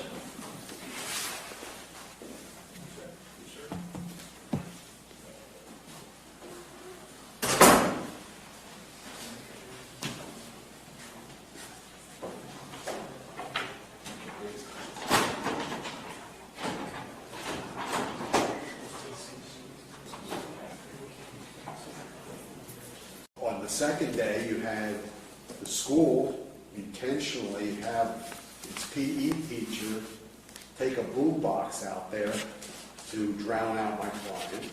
On the third day, you had a student's parent drop the student off, go home, and come back with the bullhorn. I'm assuming she had to go home and get it. Otherwise, she would have used it right then and there the first time she was there. This is in reaction to his words, but it doesn't, you can't let the reaction violate his right of free speech. He wasn't using fighting words. He wasn't screaming fire in a crowded auditorium.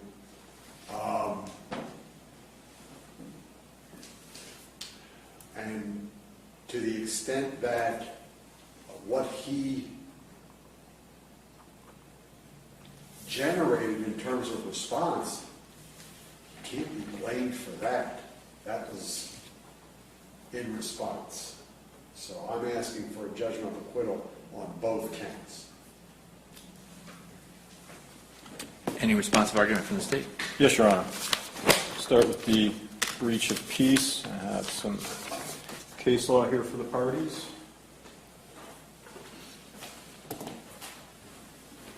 Thank you. First case that I provided to counsel as well as Your Honor is that the case of Harbin, Harbin v. State at 358 Southern 2nd, 856 out of the 1st District from 1978.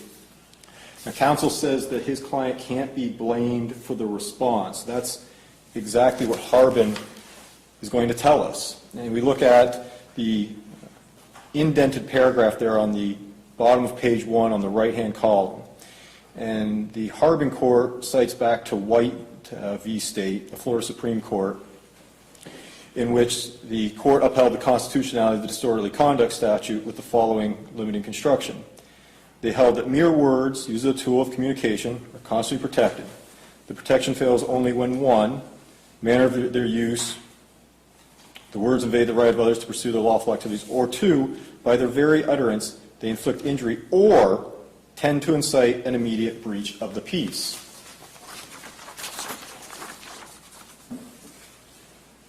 Again, I'm going on to page 2. The Harbin Court cites back to case of State v. Morris, also out of the Florida Supreme Court, in which the court limited the application of this statute, the disorderly conduct statute, so hereafter only applied either to words which by their very utterance inflict injury or tend to incite an immediate breach of the peace. Now in that case, Your Honor, in the Harbin case, the defendant had profane words, he hurled racial epithets, and while the court found they are offensive to the deputy who made the arrest, at best they are the object of curiosity of a neighbor who believes she opened the window, briefly opened her window. They found that that the defendant didn't cause anybody or didn't incite an immediate breach of the peace. Well, here in our case, Your Honor, we have Megan Wilson, who on the 3rd day of all this drops her children off, then goes back, comes back with a bullhorn, and as Your Honor heard it and saw it, is blaring it and blaring it and blaring it for 7 minutes. What does that do? That, along with the defendant's yelling and cursing, caused William Jewell to be awoken from his sleep. Sleep, by its very definition in nature, is peaceful.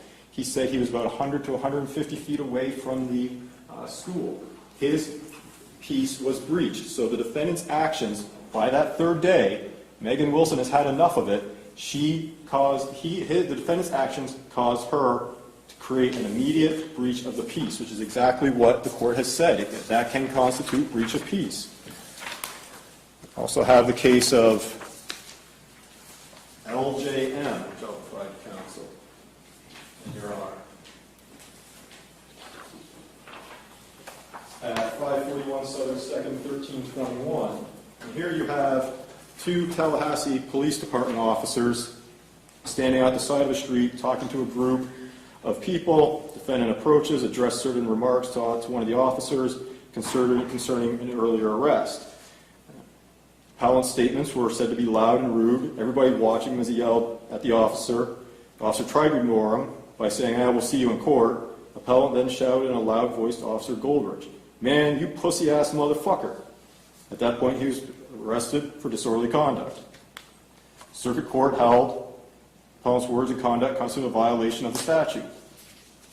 And again, LJM out of the 1st District cites back to State v. Saunders, another Florida Supreme Court case, that again, on page 2, states that in light of the considerations, we now limit the application of this statute to only apply either words which by their very utterance inflict injury or tend to incite an immediate breach of the peace.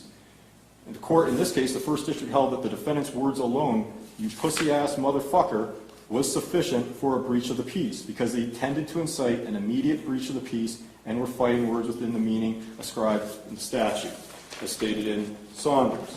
What we have here, Your Honor, again, going back to what happens with Ms. Wilson, which leads to Mr. Jewell's peace being breached. The defendant incited the immediate breach of Mr. Jewell's peace.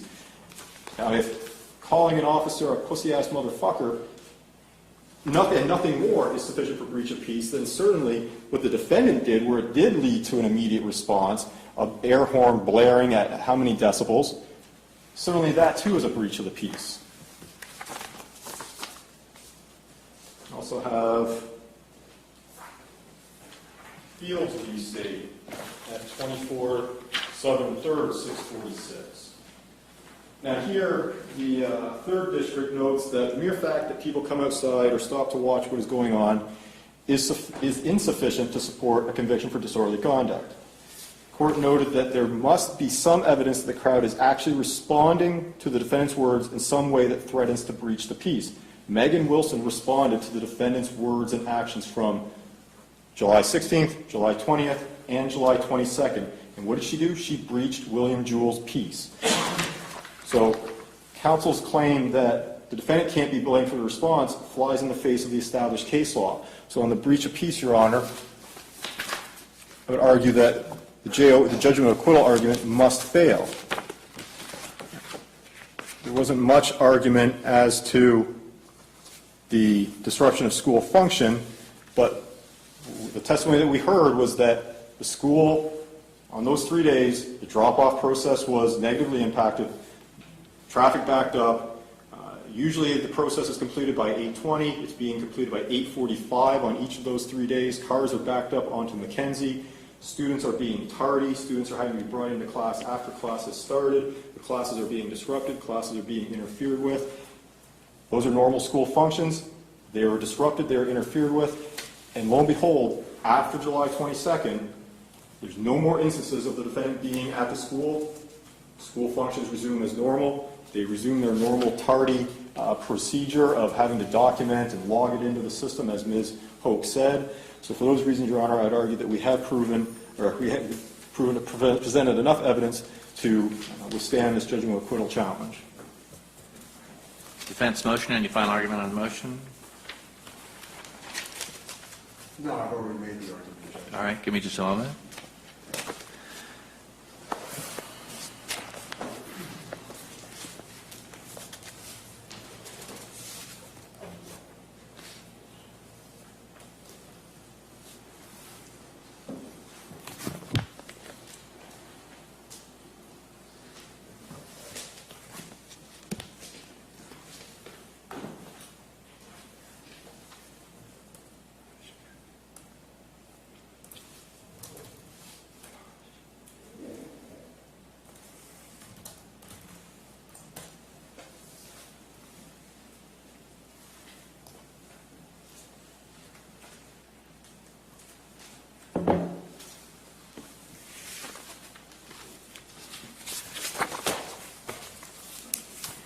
In this case, it appears that there are two separate areas of speech that need to be evaluated. The first area is the defendant's actions in what was described as one witness as a protest of certain topics. And it appears that each of the 3 days there was a different protest, and on the third day there was a protest of abortion. The second area of speech involved is the defendant's interaction with the parents and the language used to communicate with the parents. Those two areas are separate and distinct in the court's analysis. The first area where the defendant, where he's charged on the 22nd with breach of the peace, analyzing his protest, it appears that the nature of his speech during his protest was possibly offensive to some, but did not constitute an invitation to engage in a physical altercation. And that is the area to which the breach of the peace statute is directed. Being able to sleep or rest or have quiet is not the peace to which this statute refers.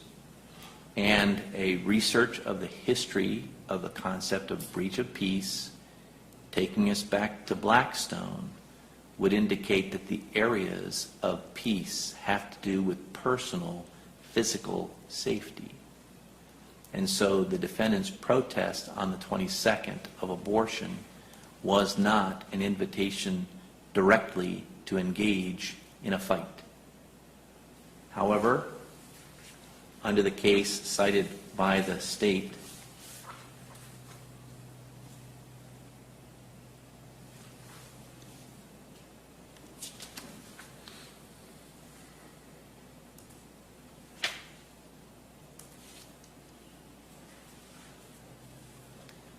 LJM versus state, the foul language used by the defendant toward the police officer was of such a nature, of such an insult, that it was an immediate invitation to engage in a physical altercation as to defend the officer's integrity.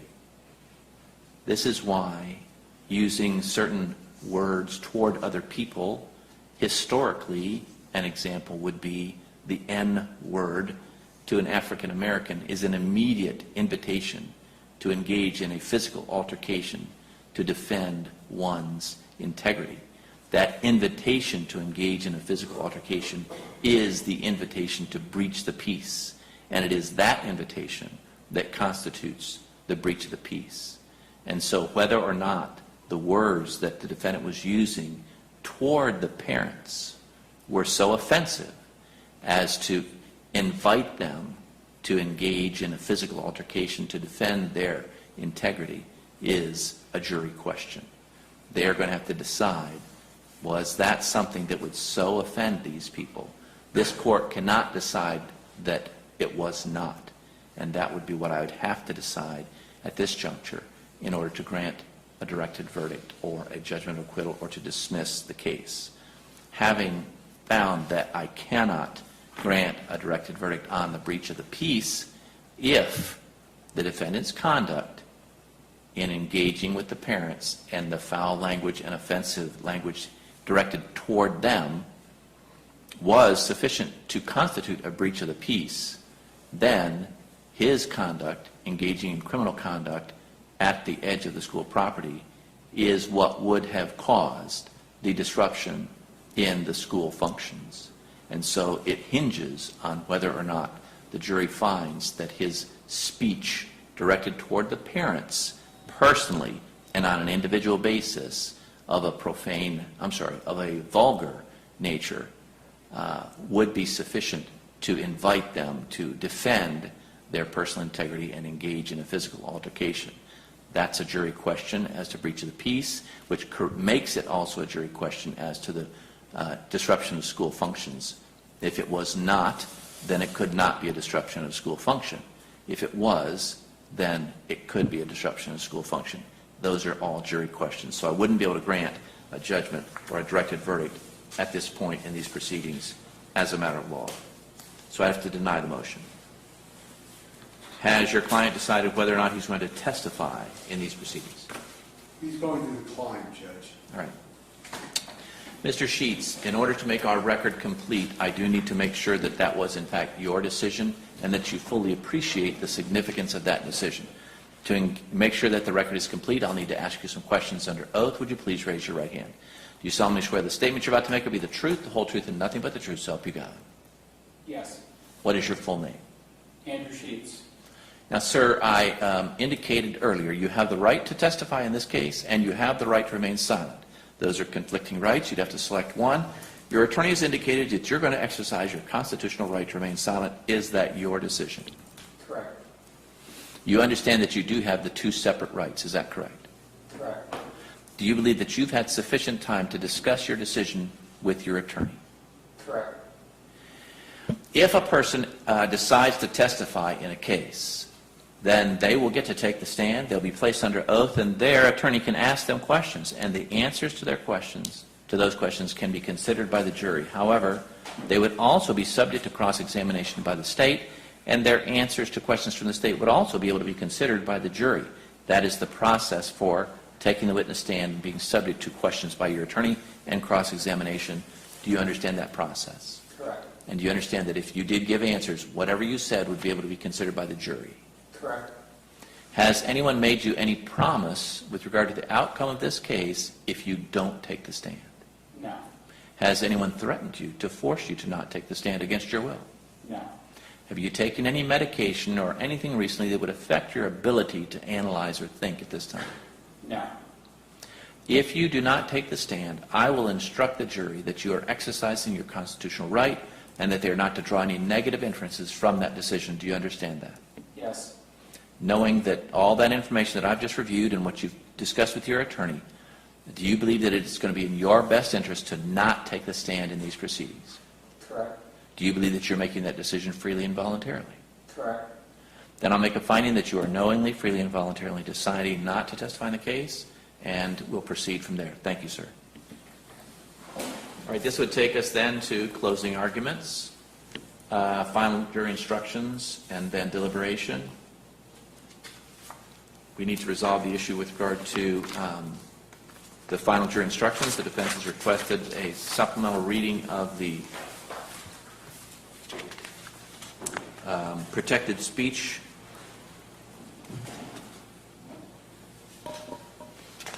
After the disruption of school function. Any additional argument on that request from the defense at this time? No, sir, nothing additional. Anything from the state then with regard to that request? It just doesn't make sense to put that language that council wants after the disruption of school function instruction. That instruction dealt specifically with breach of peace, which deals specifically with the First Amendment with case law directly on point. When you look at the instruction under 29.15, disturbing a school, religious, or lawful assembly, which actually has a standard instruction, it doesn't contain that little comment section that the breach of peace does. Certainly, if it was intended to be included in disturbing a school function or school assembly, it would be there. It just does not add up. It's not found in a similar statute regarding disruption of a school function, so I don't believe it should be added into the jury instruction for count 2 in this case, Your Honor.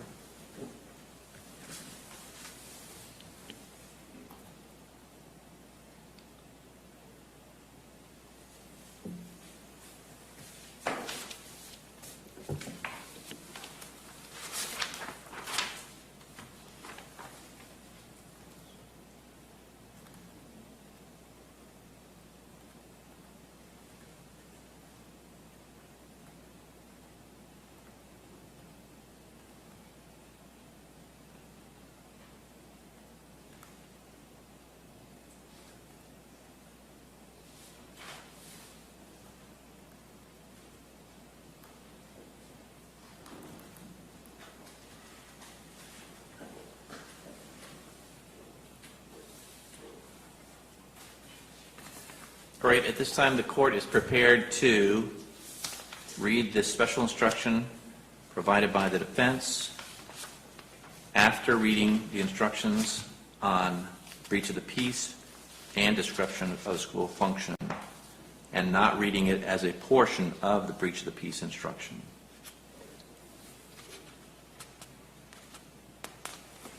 So I will read the breach of the peace instruction down to the word act, the words act or acts,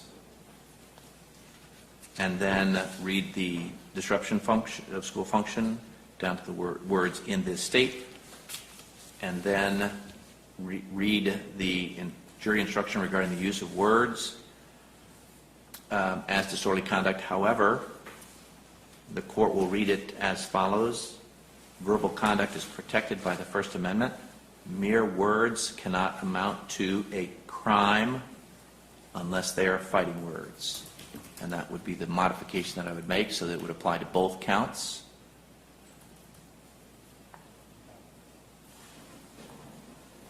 And I believe that is the only place that a specific crime is mentioned. I believe there's also the last paragraph, Your Honor, tended to incite an immediate breach of the peace. I think that needs to stay in there. That's straight from the case law.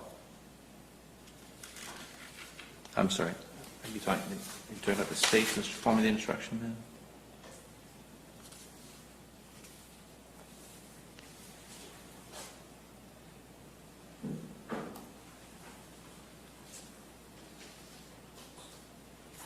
I see. In the defendant's proposed form, they did not include that phrase.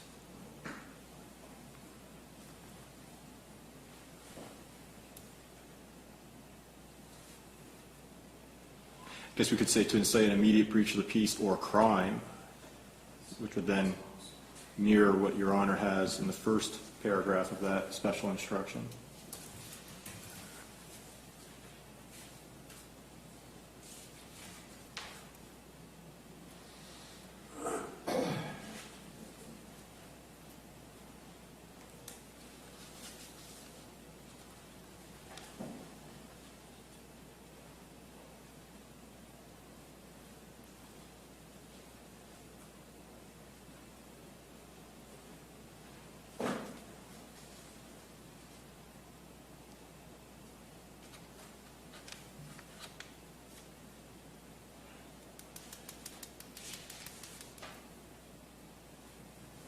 Any input from the defense on that suggestion from the state? I apologize, Judge. I didn't quite understand Using the state's form of the instruction on protected speech, which is the latter part of the breach of the peace instruction. I've indicated that I would change that instruction and read it after both instructions on elements, changing the first part of that, the first paragraph. Mere words cannot amount to a crime unless. So what, you would delete the first sentence? I would delete the words disorderly conduct from the state's proposed instruction at the top. At the bottom, in the last full paragraph of the state's proposed instruction, it indicates, which is different from the defense's proposal. However, if from the evidence you're convinced beyond a reasonable doubt that the defendant did more than what is protected by the First Amendment, or if his words by their very utterance tended to incite an immediate breach of the peace or crime, you should find him guilty if all the elements of the charge have been proved. That was the state's suggestion for that modification.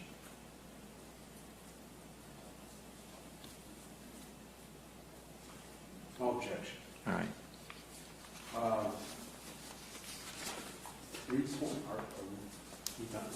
3.9, weighing the evidence. I think you need to delete give only if defendant testifies down 2 paragraphs. Yeah, I've taken care of that, Your Honor. Because we didn't know, when I came up here, we didn't know what his intentions were. So, going back to the end of the instructions on the actual charges, so Your Honor wants a separate page that starts off with however verbal conduct is protected, or do you want that just to flow right from the bottom of disruption of school function? A separate instruction. Very good, Your Honor.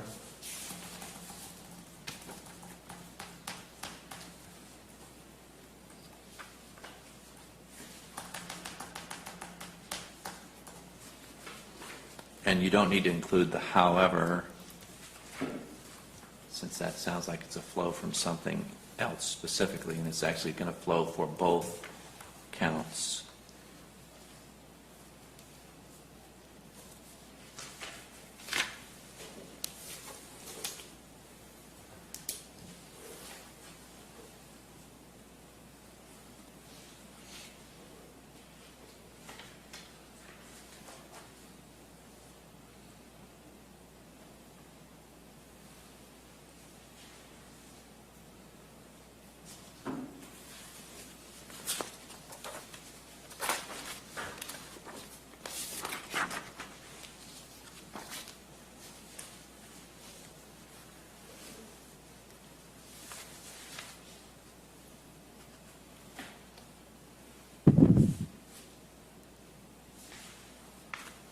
All right, so with regard to the final version of the instructions, then 3.1 would remain the same, 3.2 the same. The disruption of school, breach of the peace would be modified to eliminate the special speech portion, but the first part would remain the same. Disruption of school function would remain the same. 3.7 would remain the same. 3.9 would be modified to eliminate the part regarding defendant testifying. 3.9b we've already excised, and then the state would add in 3.9a, defendant not testifying? Yes, correct.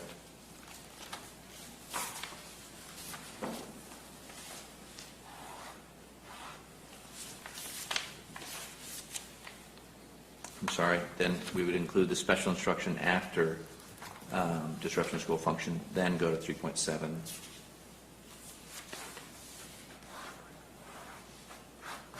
Where the state would take out the part about the defendant testifying.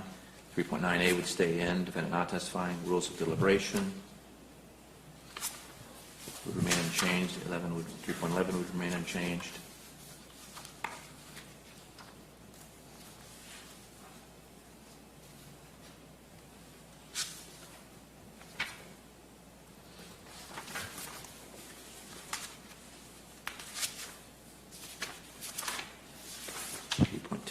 And 3.12, I think we've modified those previously. 3.12 anyways. Do you want to put 3.12a ahead of the verdict forms. Ahead of, well, it's verdict 312.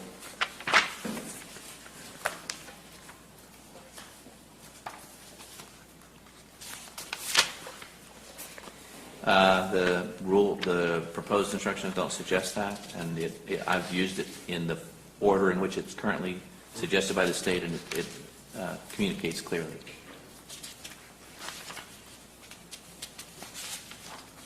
All right, and will the state be able to get those instructions up sometime soon?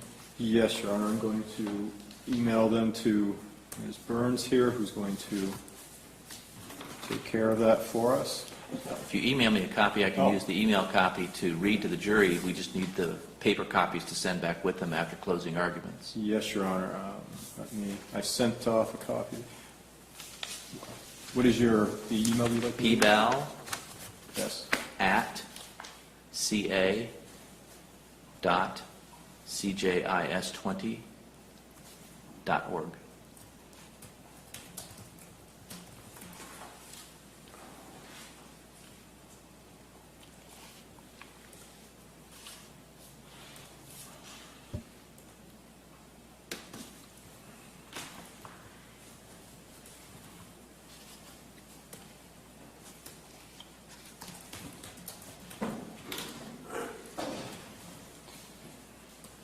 I've sent them, Your Honor. The instructions for the jurors, you'd like 6 individual packets, only 1 with a verdict form. Is that correct, Your Honor? Correct. Thank you, Your Honor.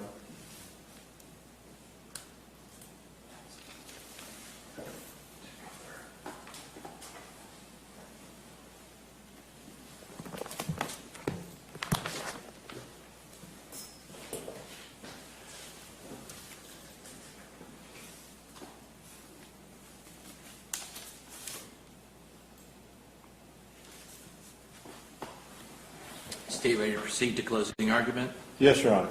And how much time do you think you're going to need for your closing argument? Between the two, 25 minutes split between the two. And do you want it split a particular way with a warning from the court when you've reached any particular time? No, Your Honor. And does the defense have an estimate of the amount of time you think you'll need for your closing argument? I'll go with 25 too, Judge, but I don't think it'll take that long. If you approach the end of your time and you're still speaking with the jury, did you want any type of warning when you've reached any point? Give me a 3-minute notice. Yes, sir. All right, we'll go ahead then at this time, and when the instructions arrive, if you can just hold them at your table when we release the jury out with physical evidence, I'll put it all together and it'll go back. All right, please stand as our jurors re-enter the courtroom.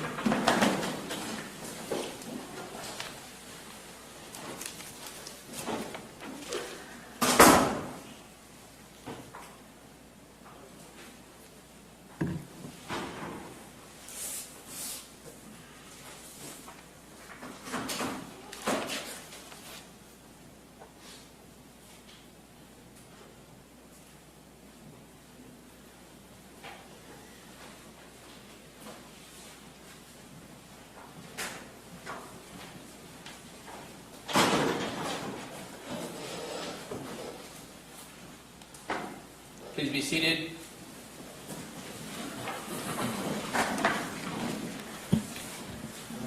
Ladies and gentlemen, I have worked through some issues with the parties, and it has been determined that the evidentiary portion of this case has come to a close.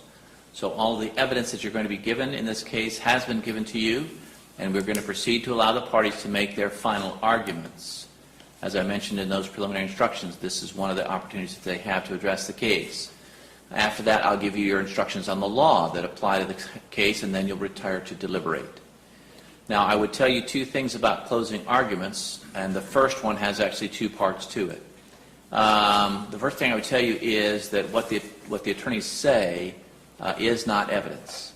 What you're going to hear from the attorneys is their recitation of what they believe the evidence has shown.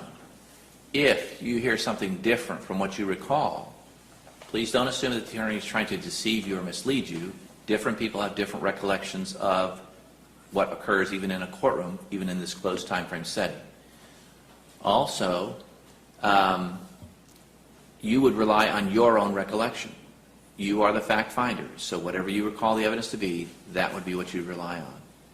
However, since what they say is not evidence, that does not justify simply ignoring what they say. They have been thinking about this case for a while, and they're going to offer you some insights that they believe that you can use when you do retire to engage in deliberation. So please listen carefully to their comments. Once they... I'm sorry, are we able to ask you a question? We're confused on something before we go forward. Yes. Okay, let me just tell you what we're going to do. You say we're confused, so there's some kind of group consensus on something. What I'll do is I will hear your question. Okay.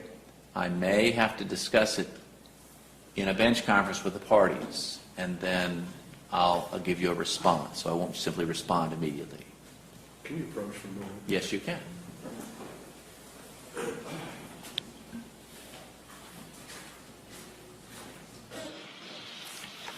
going to guess this gentleman is the foreperson. I did this once before. I ran into it. Would it be better if you got a written letter from the jury that we can work out here, rather than having them blurt out a question in open court? Any input from the state? The question's going to be read by Your Honor after it comes out on writing, so it's not going to be any different whether the juror says it or Your Honor reads it into the record. So I think you just let the juror ask it and go from there like Your Honor suggested. Okay.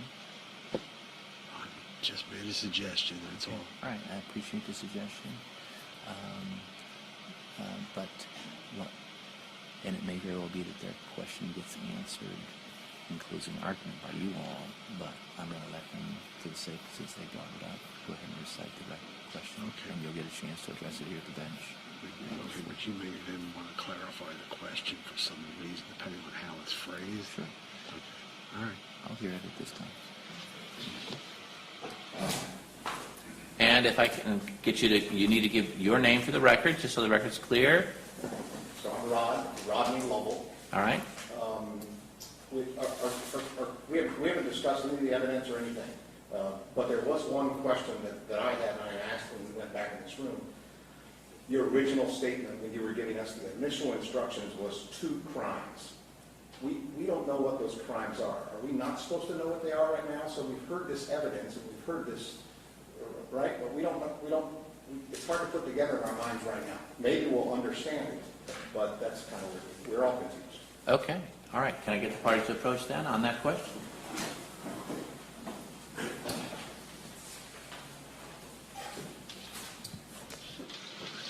You're going to, I guess you could tell you're going to define the crimes as part of your instructions. I think they can be told that they will get a jury instructions which will define each of the 2 crimes, and that the attorneys may also address each of those 2 crimes in their closing arguments, and that should answer their questions. I think you all are going to make it abundantly clear what the 2 crimes are in your closing arguments. So that's what I'm going to tell them, is I'm going to allow you to address that in your closing argument. But that's putting it on us. I think they want to hear from you, the judge. And they are going to at the close of... Sure. What I can do is I can reread the information. But I think they need the definitions for the crimes to put it in context. I think they want you to give your jury instruction defining the crimes now. Yeah, I don't think they even know that breach of the peace is the crime or that disruption of school function is the crime. I read it one time, and not a lot of people are familiar with that concept, disruption of school function as a crime.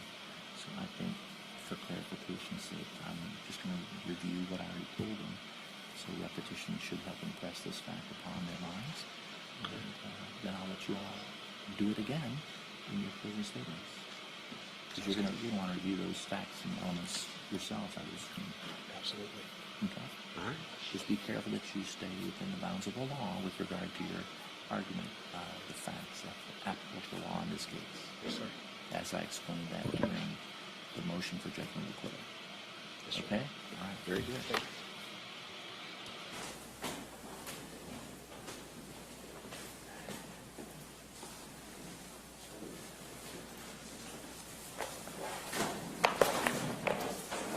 The defendant was advised by the Office of the State Attorney when they filed an information informing him of the crimes that had been charged against him.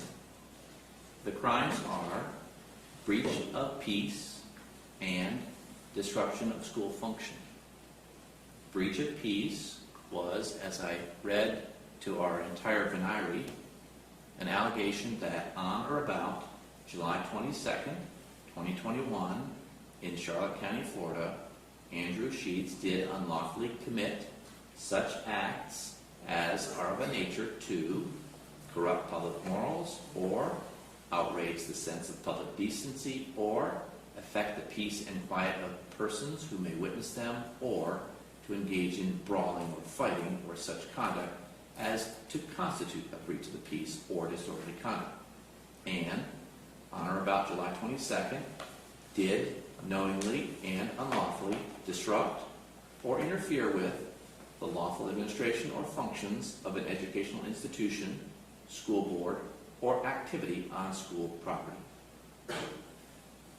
The attorneys are also going to review those same two crimes with you in further detail with regard to the facts and the law. State have a closing argument they care to make at this time? Yes, Your Honor. Thank you. May it please the court, counsel? Go right ahead.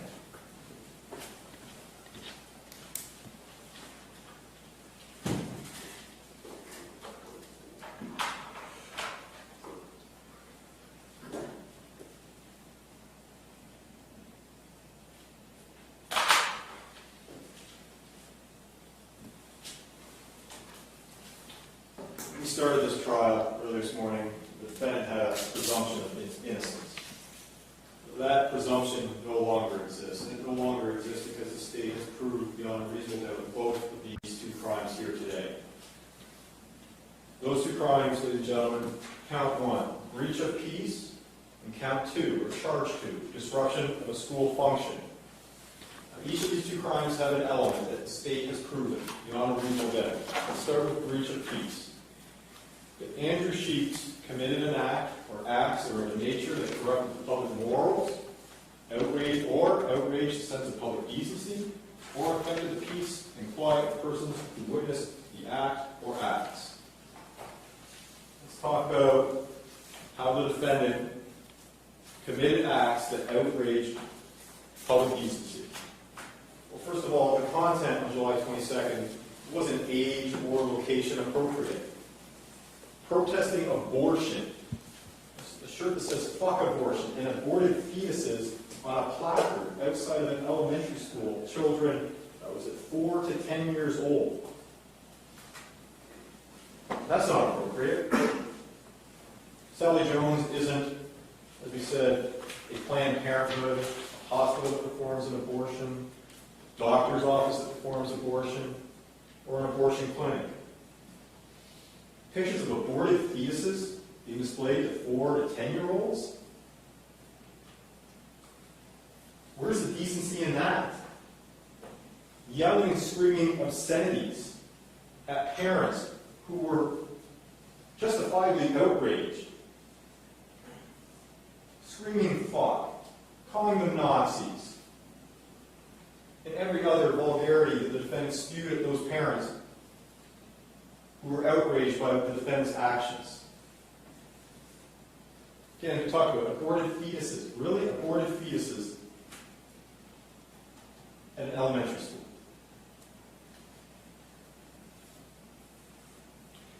The defendant also breached the peace when he affected the peace and quiet of persons who witnessed the act or acts. Think about the effect on the parents. Trying to drop their kids off at school, trying to exit that school, trying to get on with their day. Nice peaceful day in their vehicle. Here, the defendant screaming, berating them with profanities, vulgarities. And what was the effect on Megan Wilson? Remember Ms. Wilson? She was the young woman who, on both the 16th and 20th, had dropped her children off, as Officer Angelini had testified to. But by the third day, July 22nd, what does she do? Drops her children off, leaves, but then comes back with a bullhorn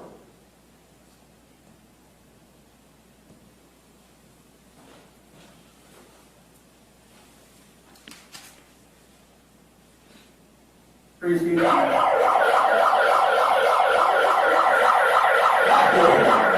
bullhorn right there. Again, you see her marching across the street. She is fed up. This is Christy.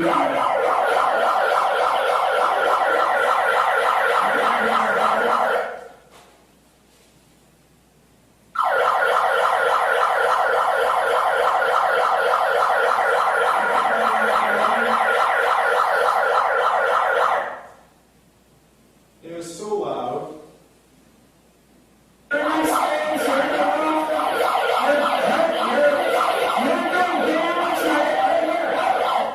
It was so loud it was doing damage to the defendant's own ears. That is what the defendant's actions caused. He caused Megan Wilson to come back with a bullhorn and blare an obnoxious siren for 7 minutes. 7 minutes of that siren going off.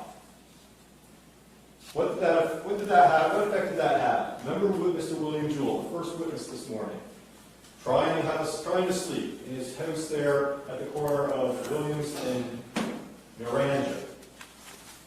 Woken up with both the profanities, the yelling, but also that bullhorn.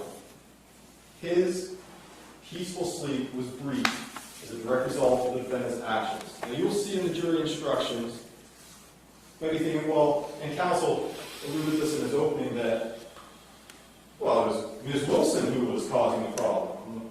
The defendant didn't have anything to do with it. You're going to see an instruction, ladies and gentlemen, that reads that if the defendant's words, by their very utterance, tended to incite an immediate breach of the peace, you should find him guilty of all the elements of the charge have been proven. The defendant's words, what was on the sign, the words coming out of his mouth, led Ms. Wilson to breach the peace of William Jewell. It incited her. It incited her to come back with that bullhorn.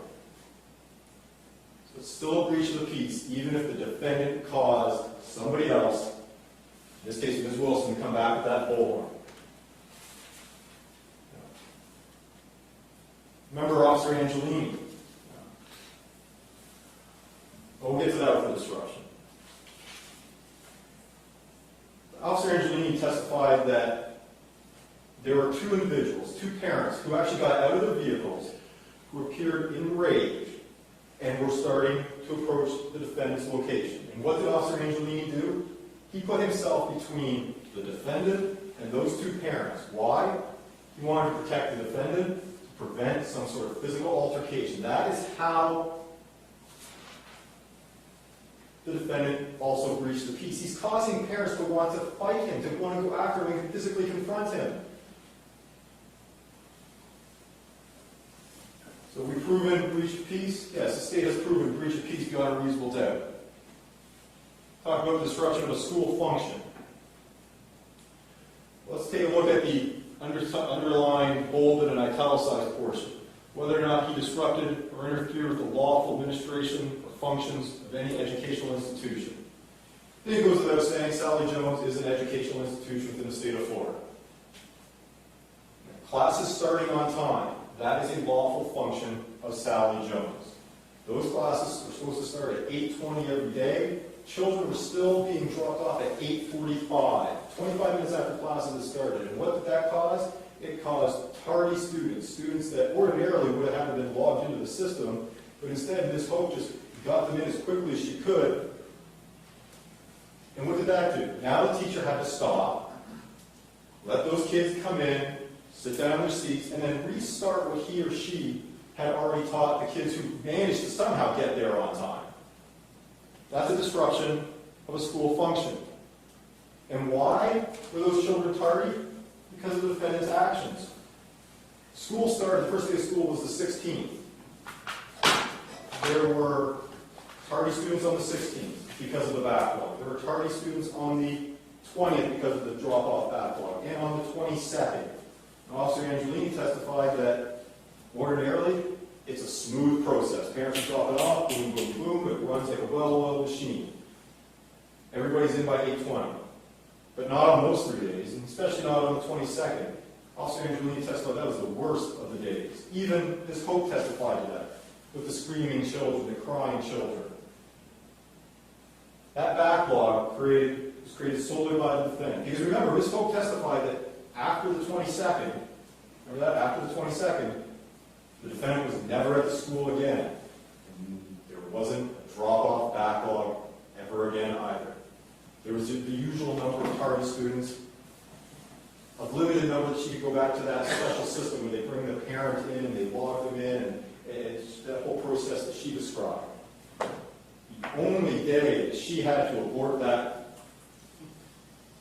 that process was the 22nd, because that backlog created by the defendant was so great, so large. She also had to reallocate her resources. Mr. Deswin, the PE teacher, who had his usual tasks, now he had to go out to the road. He took his boombox with him. He's trying to play music to drown out the defendant as well.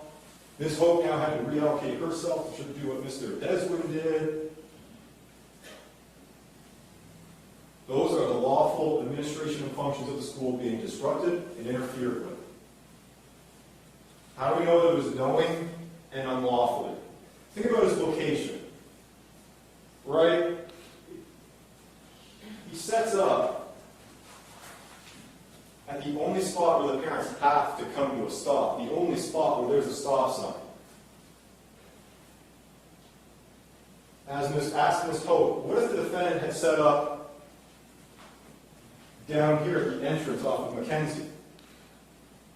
Well, the impact would have been much less, because the parents don't have to stop there. They come from the east or from the right here on Mackenzie. There's no stop. They turn into the entrance, and off they go.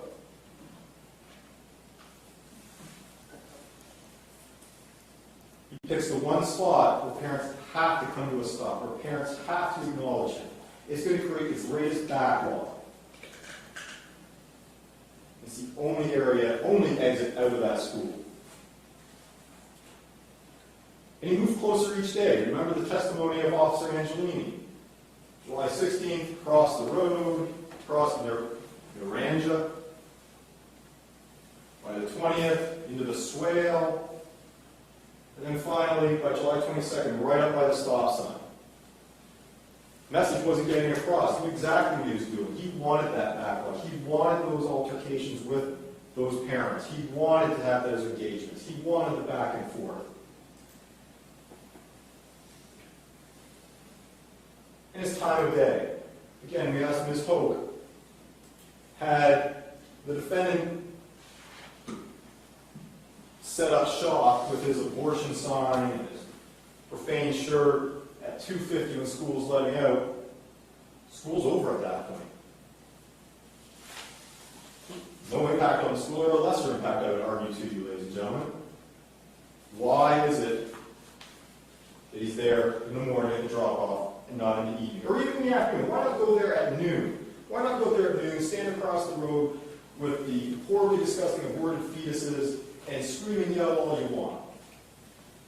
There's so many cars passing by in the street, he's still going to get his interaction. Why do this outside of a school? Now, if it's a university that's teaching abortions and talking about abortions, yeah, maybe that makes sense to do it there. But at K through 5, 4 to 10-year-olds, his content is intended for adults.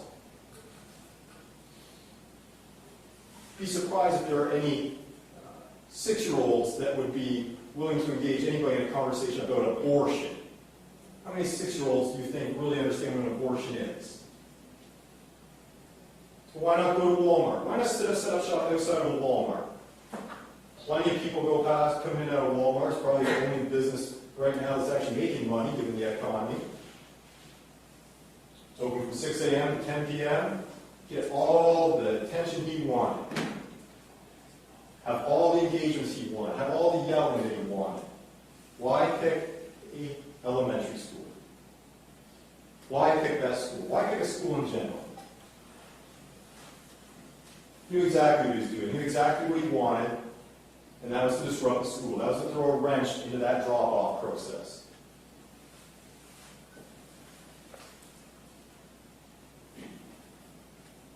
And what legal justification did he have?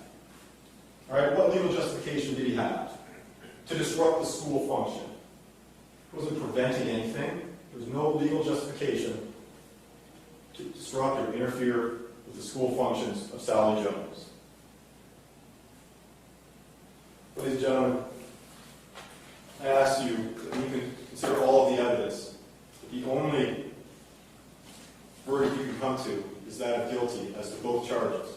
Thank you very much.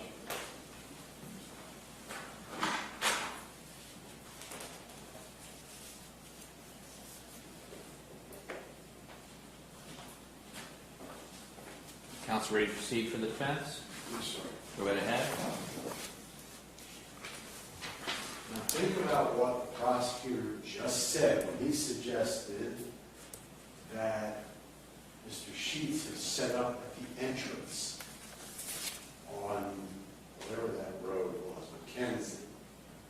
Yeah, the problem would have been the children were in the cars at that point. They weren't let out until they were through the line.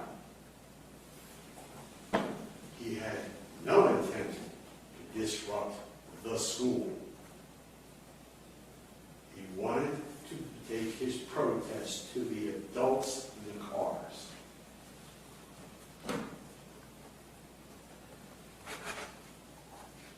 This was a protest about abortion, about the police.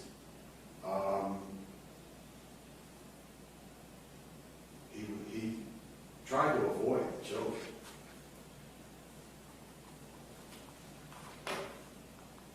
If you take the state's argument to a conclusion, you need to pick where you're protesting. You can't do it in a school now. See, now you're getting into leading on someone's First Amendment rights. You never heard that he was on school property. Never heard that from Officer Angelini or anybody else.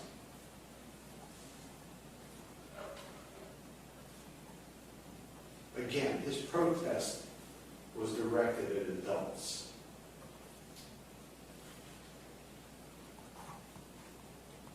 The breach of the peace was the people's reaction to his protest. It was not his creation. The disruption was people reacting to his protest.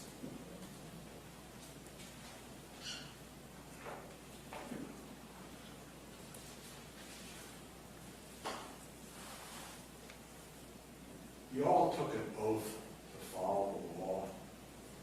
The court's going to give you your jury instructions. And I submit that you should find him not guilty.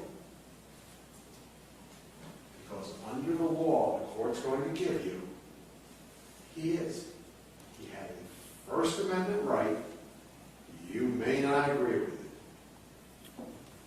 You may return a verdict holding your nose of not guilty. But that's what you took an oath to do. Follow the law. And I respectfully, well, I want to thank you for the attention you've given through the proceedings. And I understand this is not a normal situation. But what he was doing was a protest. We have a First Amendment. And I respectfully ask that you find him not guilty because he did not cause disorderly conduct, the breach of the peace, or the backup in the school zone. As Officer Angelini said, many cars just kept on going. That was the choice the drivers made and shows that he was not himself causing the backup because people wanted to argue with him. That's their right too. So, I don't get another, under our rules of procedure, I don't get another chance to go up here and refute the state's next argument. So I need you to think about it critically in light of what I've said, what the court is going to instruct you. And I think you really need to, may not be happy doing it, but you can find it out. Thank you. Any final comments by the state? Yes, Your Honor. Thank you.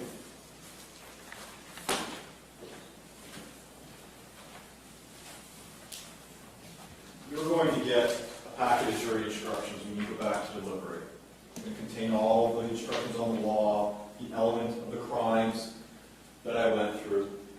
One of the things that you are not going to see anywhere in this jury instruction packet is that the defendant had to be on school grounds to commit these crimes.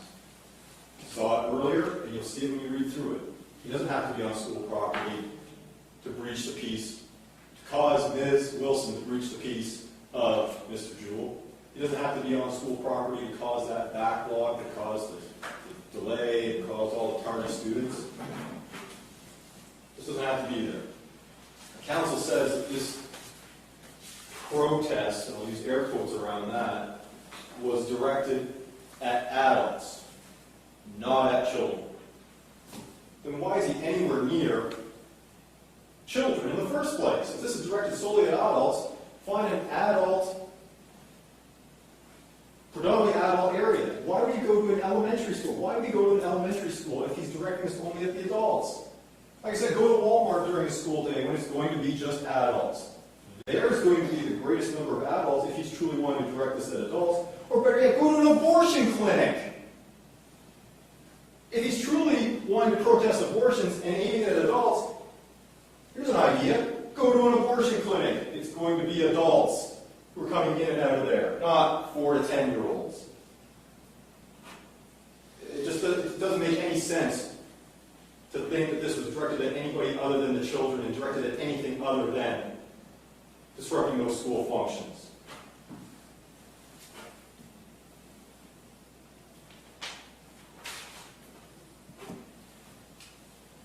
We talked about it earlier, the First Amendment has limitations to it.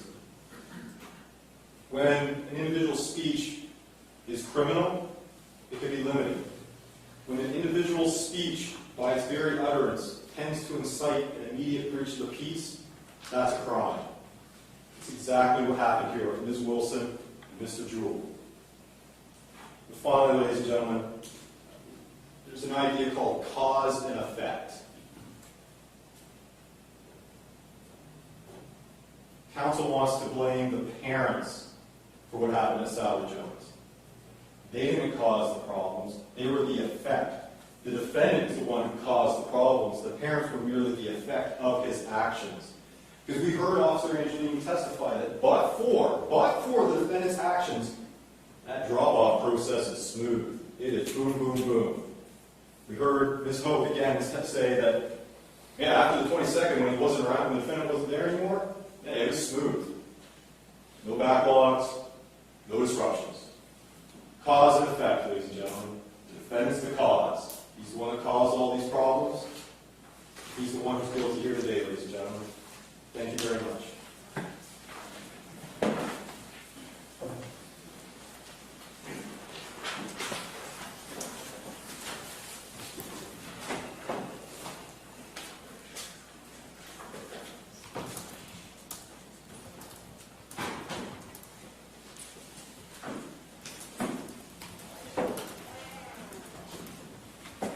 Members of the jury, I thank you for your attention during this trial. Please pay attention to these instructions I'm about to give you.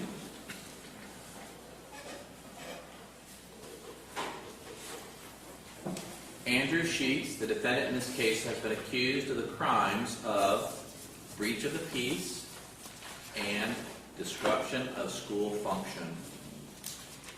To prove the crime of breach of the peace, the state must prove the following element beyond a reasonable doubt.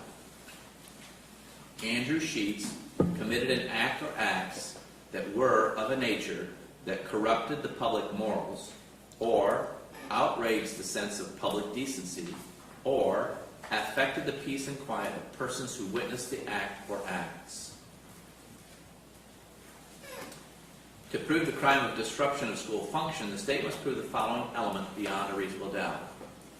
Andrew Sheets knowingly and unlawfully disrupted or interfered with the lawful administration or functions of any educational institution, school board, or activity on school board property in this state. Verbal conduct is protected by the First Amendment. Mere words cannot amount to a crime unless they are fighting words or words known to be false, reporting some physical hazard where such a report creates a clear and present danger of bodily harm to others, such as shouting fire in a crowded theater. Fighting words are those which are likely to cause the average person to whom they are addressed to fight. If, in your consideration of the issue of protected speech, you have a reasonable doubt on whether or not, on the question of whether or not the defendant did nothing more than what is protected by the First Amendment, you must find the defendant not guilty. If, from the evidence, you are convinced beyond a reasonable doubt that the defendant did more than what is protected by the First Amendment, or if his words, by their very utterance, tended to incite an immediate breach of the peace or crime, you should find him guilty if all the elements of the charge have been proved. The defendant has entered a plea of not guilty. This means you must presume or believe the defendant is innocent. Pardon me. That presumption stays with the defendant as to each material allegation in the information through each stage of this trial unless it has been overcome by the evidence to the exclusion of and beyond a reasonable doubt. To overcome the defendant's presumption of innocence, the state has the burden of proving the crime with which the defendant is charged was committed, and the defendant is the person who committed the crime. The defendant is not required to present evidence or prove anything. Whenever the words reasonable doubt are used, you must consider the following. A reasonable doubt is not a mere possible doubt, a speculative, imaginary, or forced doubt. Such a doubt must not influence you to return a verdict of not guilty if you have an abiding conviction of guilt. On the other hand, if, after carefully considering, comparing, and weighing all the evidence, there is not an abiding conviction of guilt, or if, having a conviction, it is one which is not stable, but one which wavers and vacillates, then the charge is not proved beyond every reasonable doubt, and you must find the defendant not guilty because the doubt is reasonable. It is to the evidence introduced in this trial and to it alone that you are to look for that proof. A reasonable doubt as to the guilt of the defendant may arise from the evidence, conflict in the evidence, or lack of evidence. If you have a reasonable doubt, you should find the defendant not guilty. If you have no reasonable doubt, you should find the defendant guilty. It is up to you to decide what evidence is reliable. You should use your common sense in deciding which is the best evidence and which evidence should not be relied upon in considering your verdict. You may find some of the evidence not reliable or less reliable than other evidence. You should consider how the witnesses acted as well as what they said. Some things you should consider are: 1. Did the witness seem to have an opportunity to see and know the things about which the witness testified? 2. Did the witness seem to have an accurate memory? 3. Was the witness honest and straightforward in answering the attorney's questions? 4. Did the witness have some interest in how the case should be decided? 5. Does the witness's testimony agree with the other testimony and other evidence in the case? Whether the state has met its burden of proof does not depend upon the number of witnesses it has called or upon the number of exhibits it's offered, but instead upon the nature and quality of the evidence presented. It is entirely proper for a lawyer to talk to a witness about what testimony the witness will give if called to the courtroom. A witness should not be discredited by talking to a lawyer about their testimony. You may rely upon your own conclusion about the credibility of any witness. A juror may believe or disbelieve all or any part of the evidence or the testimony of any witness. The Constitution requires the state to prove its accusation against the defendant. It is not necessary for the defendant to disprove anything, nor is the defendant required to prove his innocence. It is up to the state to prove the defendant's guilt by evidence. The defendant exercised a fundamental right by choosing not to be a witness in this case. You must not view this as an admission of guilt or be influenced in any way by his decision. No juror should ever be concerned that the defendant did or did not take the witness stand to give testimony in the case. Following some general rules that will apply to your deliberations when you retire for those discussions. You must follow these rules in order to return a lawful verdict. 1. You must follow the law as it is spelled out in these instructions, and you'll be given a copy of these instructions. If you fail to follow the law, your verdict will be a miscarriage of justice. There is no reason for failing to follow the law in this case. All of us will be depending upon you to make a wise and legal decision in this matter. 2. This case must be decided only upon the evidence that you've heard from the testimony of the witnesses and have seen in the form of the exhibits and evidence and these instructions. 3. This case must not be decided for or against anyone because you feel sorry for anyone or are angry at anyone. 4. Remember, the lawyers are not on trial. Your feelings about them should not influence your decision in this case. 5. Your duty is to determine if the defendant has been proven guilty or not, in accord with the law. It is the judge's job to determine a proper sentence if the defendant is found guilty.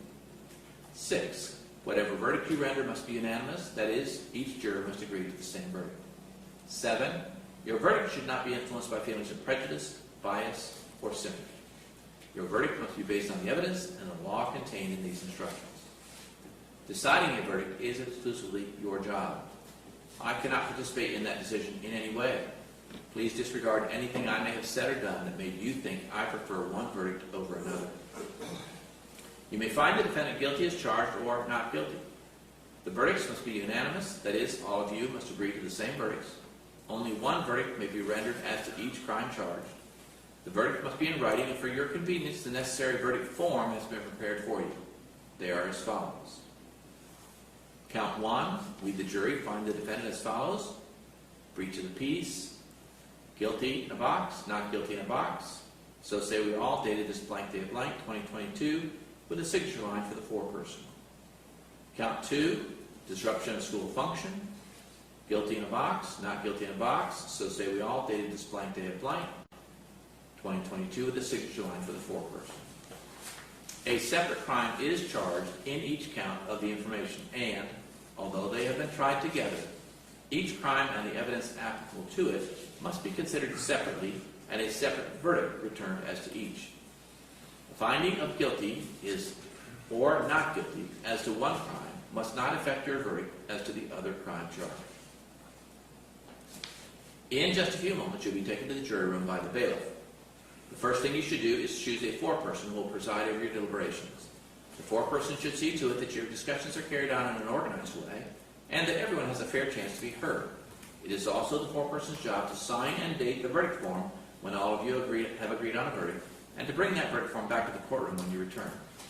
During deliberations, jurors must communicate about this case only with one another and only when all jurors are present in the jury room. If a juror goes to the restroom, the deliberation should stop until they return. You're not to communicate with any person outside the jury about this case. Until you've reached a verdict, you must not talk about the case in person or through the telephone, writing, electronic communication such as a blog, Twitter, email, text message, or any other means. Do not contact anyone to assist you during deliberations. These communication rules apply until I discharge you at the end of the case. If you become aware of any violation of these instructions or of any instructions I've given you, you must tell me by giving a note to the bailiff. Many of you have cell phones, tablets, laptops, or other electronic devices here in the courtroom. As I mentioned earlier, the Florida Rules of Criminal Procedure do not allow you to bring your phones or any of these types of electronic devices into the jury room during deliberation. Please kindly leave those devices on the table as you exit the courtroom to commence your deliberations, where they'll be guarded by the bailiff while you deliberate. If you need to communicate with me, send a note to the bailiff. If you have voted, do not disclose the actual vote in the note. If you have a question, please reduce it to writing, signed by the foreperson with today's date. I will talk to the attorneys before I answer, so it may take some time. You may continue your deliberations while you wait for my answer. I will answer any question, if I can, in writing or orally here in open court. During this trial, items were received into evidence. You may examine whatever exhibits you think will help you in your deliberations. The physical evidence, the photograph will be sent into the jury room with you. The audio is available for replay. If you care to, simply send us a note. In closing, let me remind you that it is important that you follow the law spelled out in these instructions in deciding your verdict. There are no other laws that apply to this case. Even if you do not like the laws that must be applied, you must use them. For 2 centuries, we've lived by the Constitution and the law. No juror has the right to violate rules we all share. At this time, you're going to exit, leaving your cell phones on the table, but taking your tablets with you. The bailiff will explain to you how to communicate to us using the light switch in the jury room. Please stand as our jurors exit the courtroom to commence their deliberations.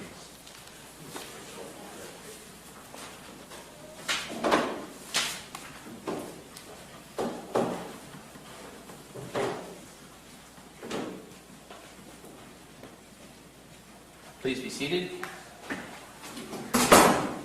have our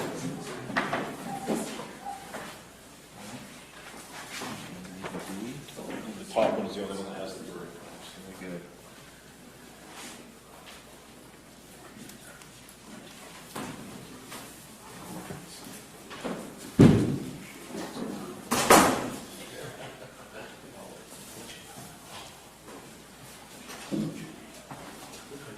Please be seated. Anything else from the defense at this time? No, Judge, just renew my motions for directed verdict. That's it. Any responsive argument from the state? Nothing, Your Honor.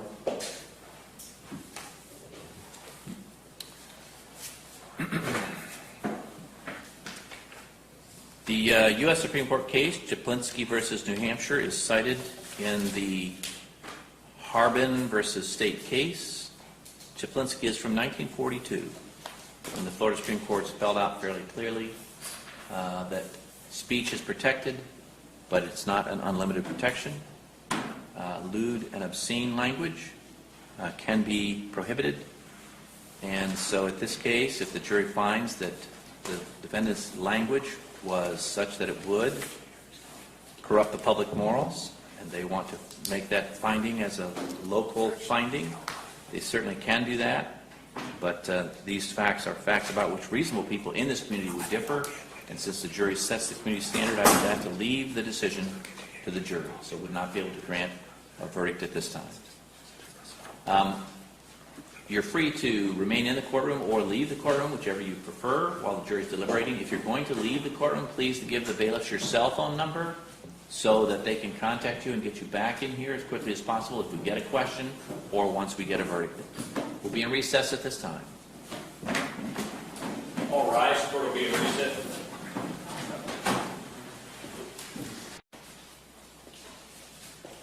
All right, and Mr. Lovell, it appears you were selected as foreperson, so if you give those documents to the bailiff, he will give them to me and I'll give them to our clerk so that she can publish the verdict.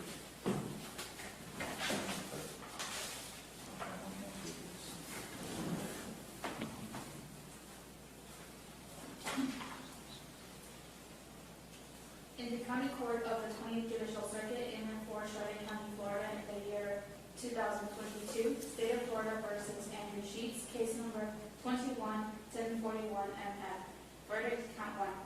We, the jury, find the defendant as to count 1, breach of peace, guilty. So say we all dated this 9th day of June 2022, signature of foreperson Rodney Lavelle. In the County Court of the 20th Judicial Circuit in and for Charlotte County, Florida, in the year 2022, State of Florida versus Andrew Sheets, case number 21-1041 MF, verdict, count 2. We, the jury, find the defendant as to count 2, disruption of school function, guilty. So say we all dated this 9th day of June 2022, signature for person Rodney Lavelle. Any requests from the defense at this time? Request for polling, Judge. All right. Ladies and gentlemen, as I indicated in the jury instructions, this verdict must be unanimous. It must be the verdict of each individual juror as well as the verdict of the jury as a whole. And so I will be asking each of you in turn whether or not, in fact, this is your verdict as well as the verdict of the jury as a whole. Mr. Kenny, was this verdict your verdict as well as the verdict of the jury as a whole? Yes, it was. Mr. Cross, was this verdict your verdict as well as the verdict of the jury as a whole? Yes, sir. Ms. Tony, was this verdict your verdict as well as the verdict of the jury as a whole? Yes, sir. Ms. Berger, was this verdict your verdict as well as the verdict of the jury as a whole? Yes, sir. Ms. Dacko, was this verdict your verdict as well as the verdict of the jury as a whole? Yes, sir. Mr. Lovell, was this verdict your verdict as well as the verdict of the jury as a whole? Yes, sir. Having given us your verdict, then, your work here today has come to a close. I will still have some additional responsibility as we move forward into the next phase of the case, which is the sentencing phase. But your work as our fact finder has come to an end. You will be free to go in just a few moments, but before you leave, I want to review two things with you. The The first is that jury deliberations are classified in the law as privileged. What that means is that no one can ever force you to disclose the content of those deliberations. So if someone said, well, how did you deal with this issue or these issues? You can say, well, that was a private portion of my life and I don't care to discuss it, and that ends that conversation. You cannot be subpoenaed into court and under threat of contempt be required to disclose the contents of those deliberations because they are privileged. However, as with any privilege, it is not a prohibition. So you are free to discuss your deliberations if you care to. If you found your jury service intriguing, the dynamics of the jury process is something you wanted to share, feel free to do so. You can share that with your friends, family members, or anyone else who inquires. So you're free to do that, but you can never be forced to, and you can keep it private if you care to. The second thing I would tell you is, having served today, you've completed your jury service here in Charlotte County for a period of 1 year. You should not get another summons during this next 12-month period. If you did, it would be a clerical error, and you would simply be able to contact our jury clerk's office, let them know you served today. They'll confirm that. They'll take your name out of that pool. So that's a privilege you enjoy, having served today. It's not a prohibition. If you got that summons by mistake and wanted to come in and help us again, you're certainly welcome to do so. But you enjoy that privilege of 1 year exemption from further jury service. At this time, before you leave, I would like to give you a certificate that is intended in some small way to reflect our appreciation for your service.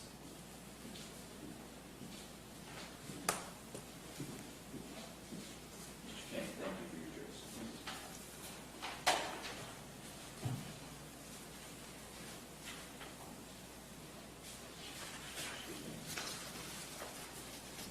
Ms. Berger, thank you for your jury service. Ms. Jackson, thank you for your jury service. Mr. Rumble, thank you for your jury service.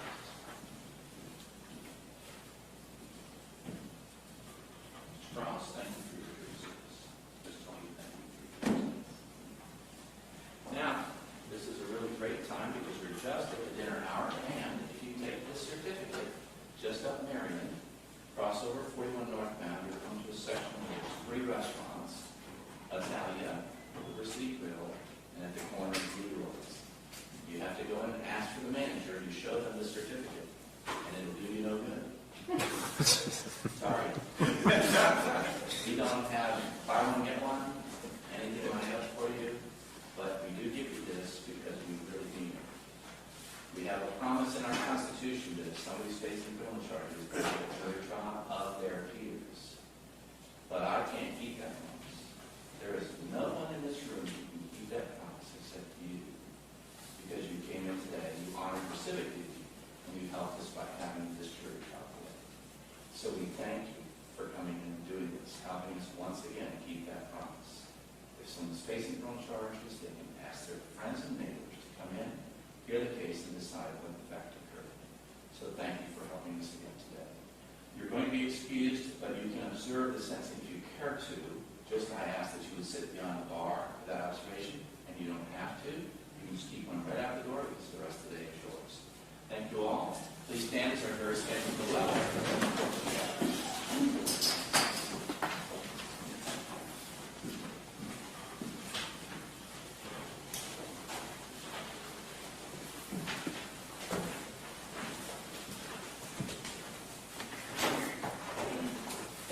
Please be seated. Does the state have any factual information for the court to consider or any sentencing recommendation at this time? Yes, Your Honor. As it relates to count 1, we've asked for adjudication of guilt, 15 days in the county jail, 5 months of reporting probation to follow, obviously cost of court, cost of prosecution, $100 on the, or $50 on the prosecution, no contact with any school, be it private or public.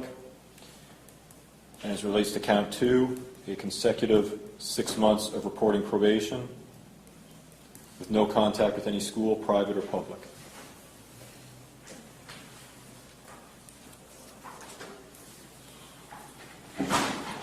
Any factual information from the defense or any sentencing recommendations at this time?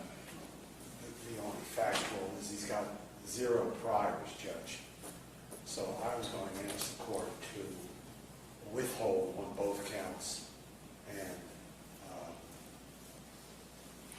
give them 6 months probation concurrent or even 12 months consecutive.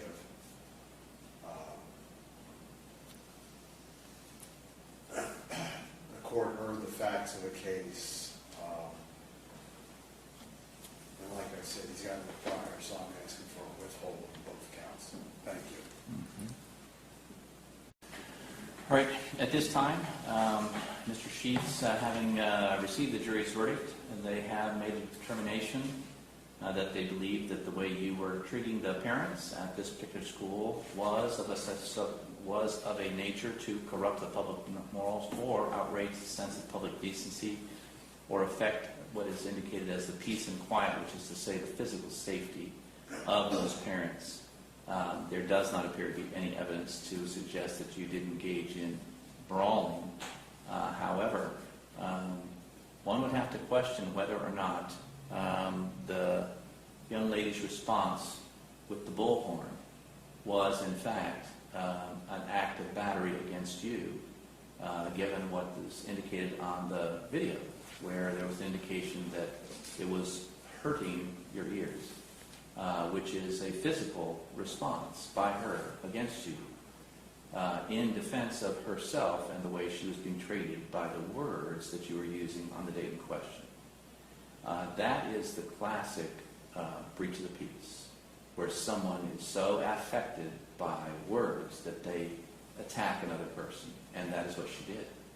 She attacked you, although she did it with a very loud sound device. That is nonetheless a battery and could be charged as such, but for the fact that she would have that defense, that she was defending her honor. She was engaging in that conduct because she was incited by fighting words, and therefore likely she wouldn't be convicted. But that is part of the analysis of the court. I don't think that the jury necessarily engaged in that deep analysis, but they certainly found that under the definitions provided to them, you had done something that was inappropriate by definition of our legislature. Given that you lack a prior record, I am going to grant your attorney's request and on count one withhold adjudication. You will be placed on a term of 6 months of probation, and as a result of your conduct, you will be required to do something that would benefit your community. As a matter of fact, you're going to be required to do a total of 100 hours, 50 hours on count one, 50 hours on count two of community service. Things that will benefit your community by helping some nonprofit, church, or charitable organization by being a benefit to them for that amount of time over the course of this 12-month period. 6 months on count one, plus the court costs that apply to this case. $220, and the $50 cost of prosecution. On count two, there is that adjudication, 6 months concurrent probation, consecutive probation, 50 hours of community service. All your community service hours have to be completed before the end of that probation, which is to say 5 months and 10 days into the probationary period. Additionally, I will put an order in place that you not have contact with Sally Jones Elementary School. It appears most appropriate, given what occurred in the case, that the students and parents wouldn't be subjected to your presence for a period of 1 year, 6 months and 6 months, no contact with Sally Jones during those time periods. Which isn't a prohibition against driving by if you need to go up Cougar Street and go, one place or another in the community. What it's a prohibition against is communicating with people at the school or going on school property. So if you were to say, for example, position yourself across the street, which is a way of communicating, hey, remember me, that would be inappropriate. But if you just drive by because you're going to the Ann Street storage facility or something by way of those roads, that's not prohibited. It's the contact and communication with the school that is prohibited or going on that property. I'm not going to put a blanket prohibition against all schools because they weren't subjected to this conduct, and it doesn't appear necessarily that you are focusing on schools, although I understand the argument that you position yourself near a school to get adults.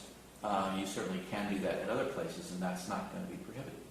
What's prohibited is the type of interaction between yourself and the adults while you were engaging in free speech.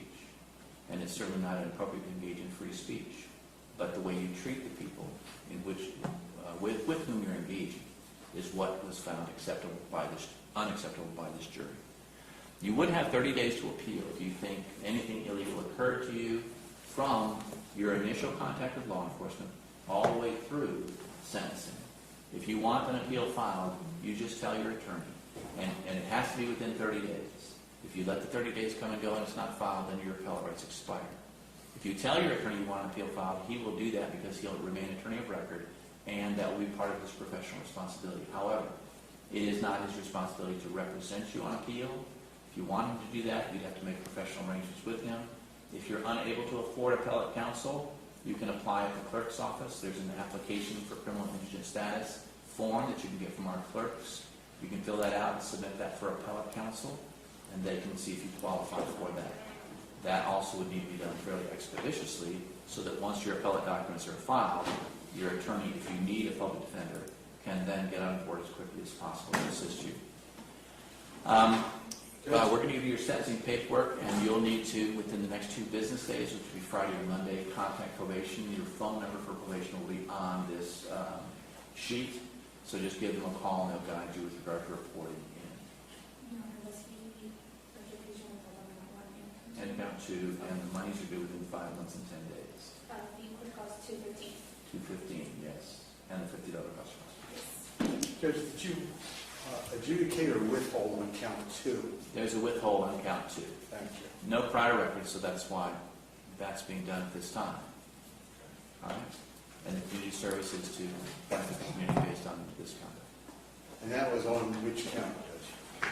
Each count has a separate set of 50 hours to be completed. Oh, okay. Within 5 months and 10 days from the commencement of probation on that count. Got it. All right? Certainly, if there's a willful violation of this probation, then of course there would be additional sanctions, which could include jail time. So, Mr. Sheets, I'm sure, will conduct himself accordingly. Sir, we'll give you this paperwork, and then you're free to go, and you need to make sure you contact probation within the next 2 business days. Court will stand in recess.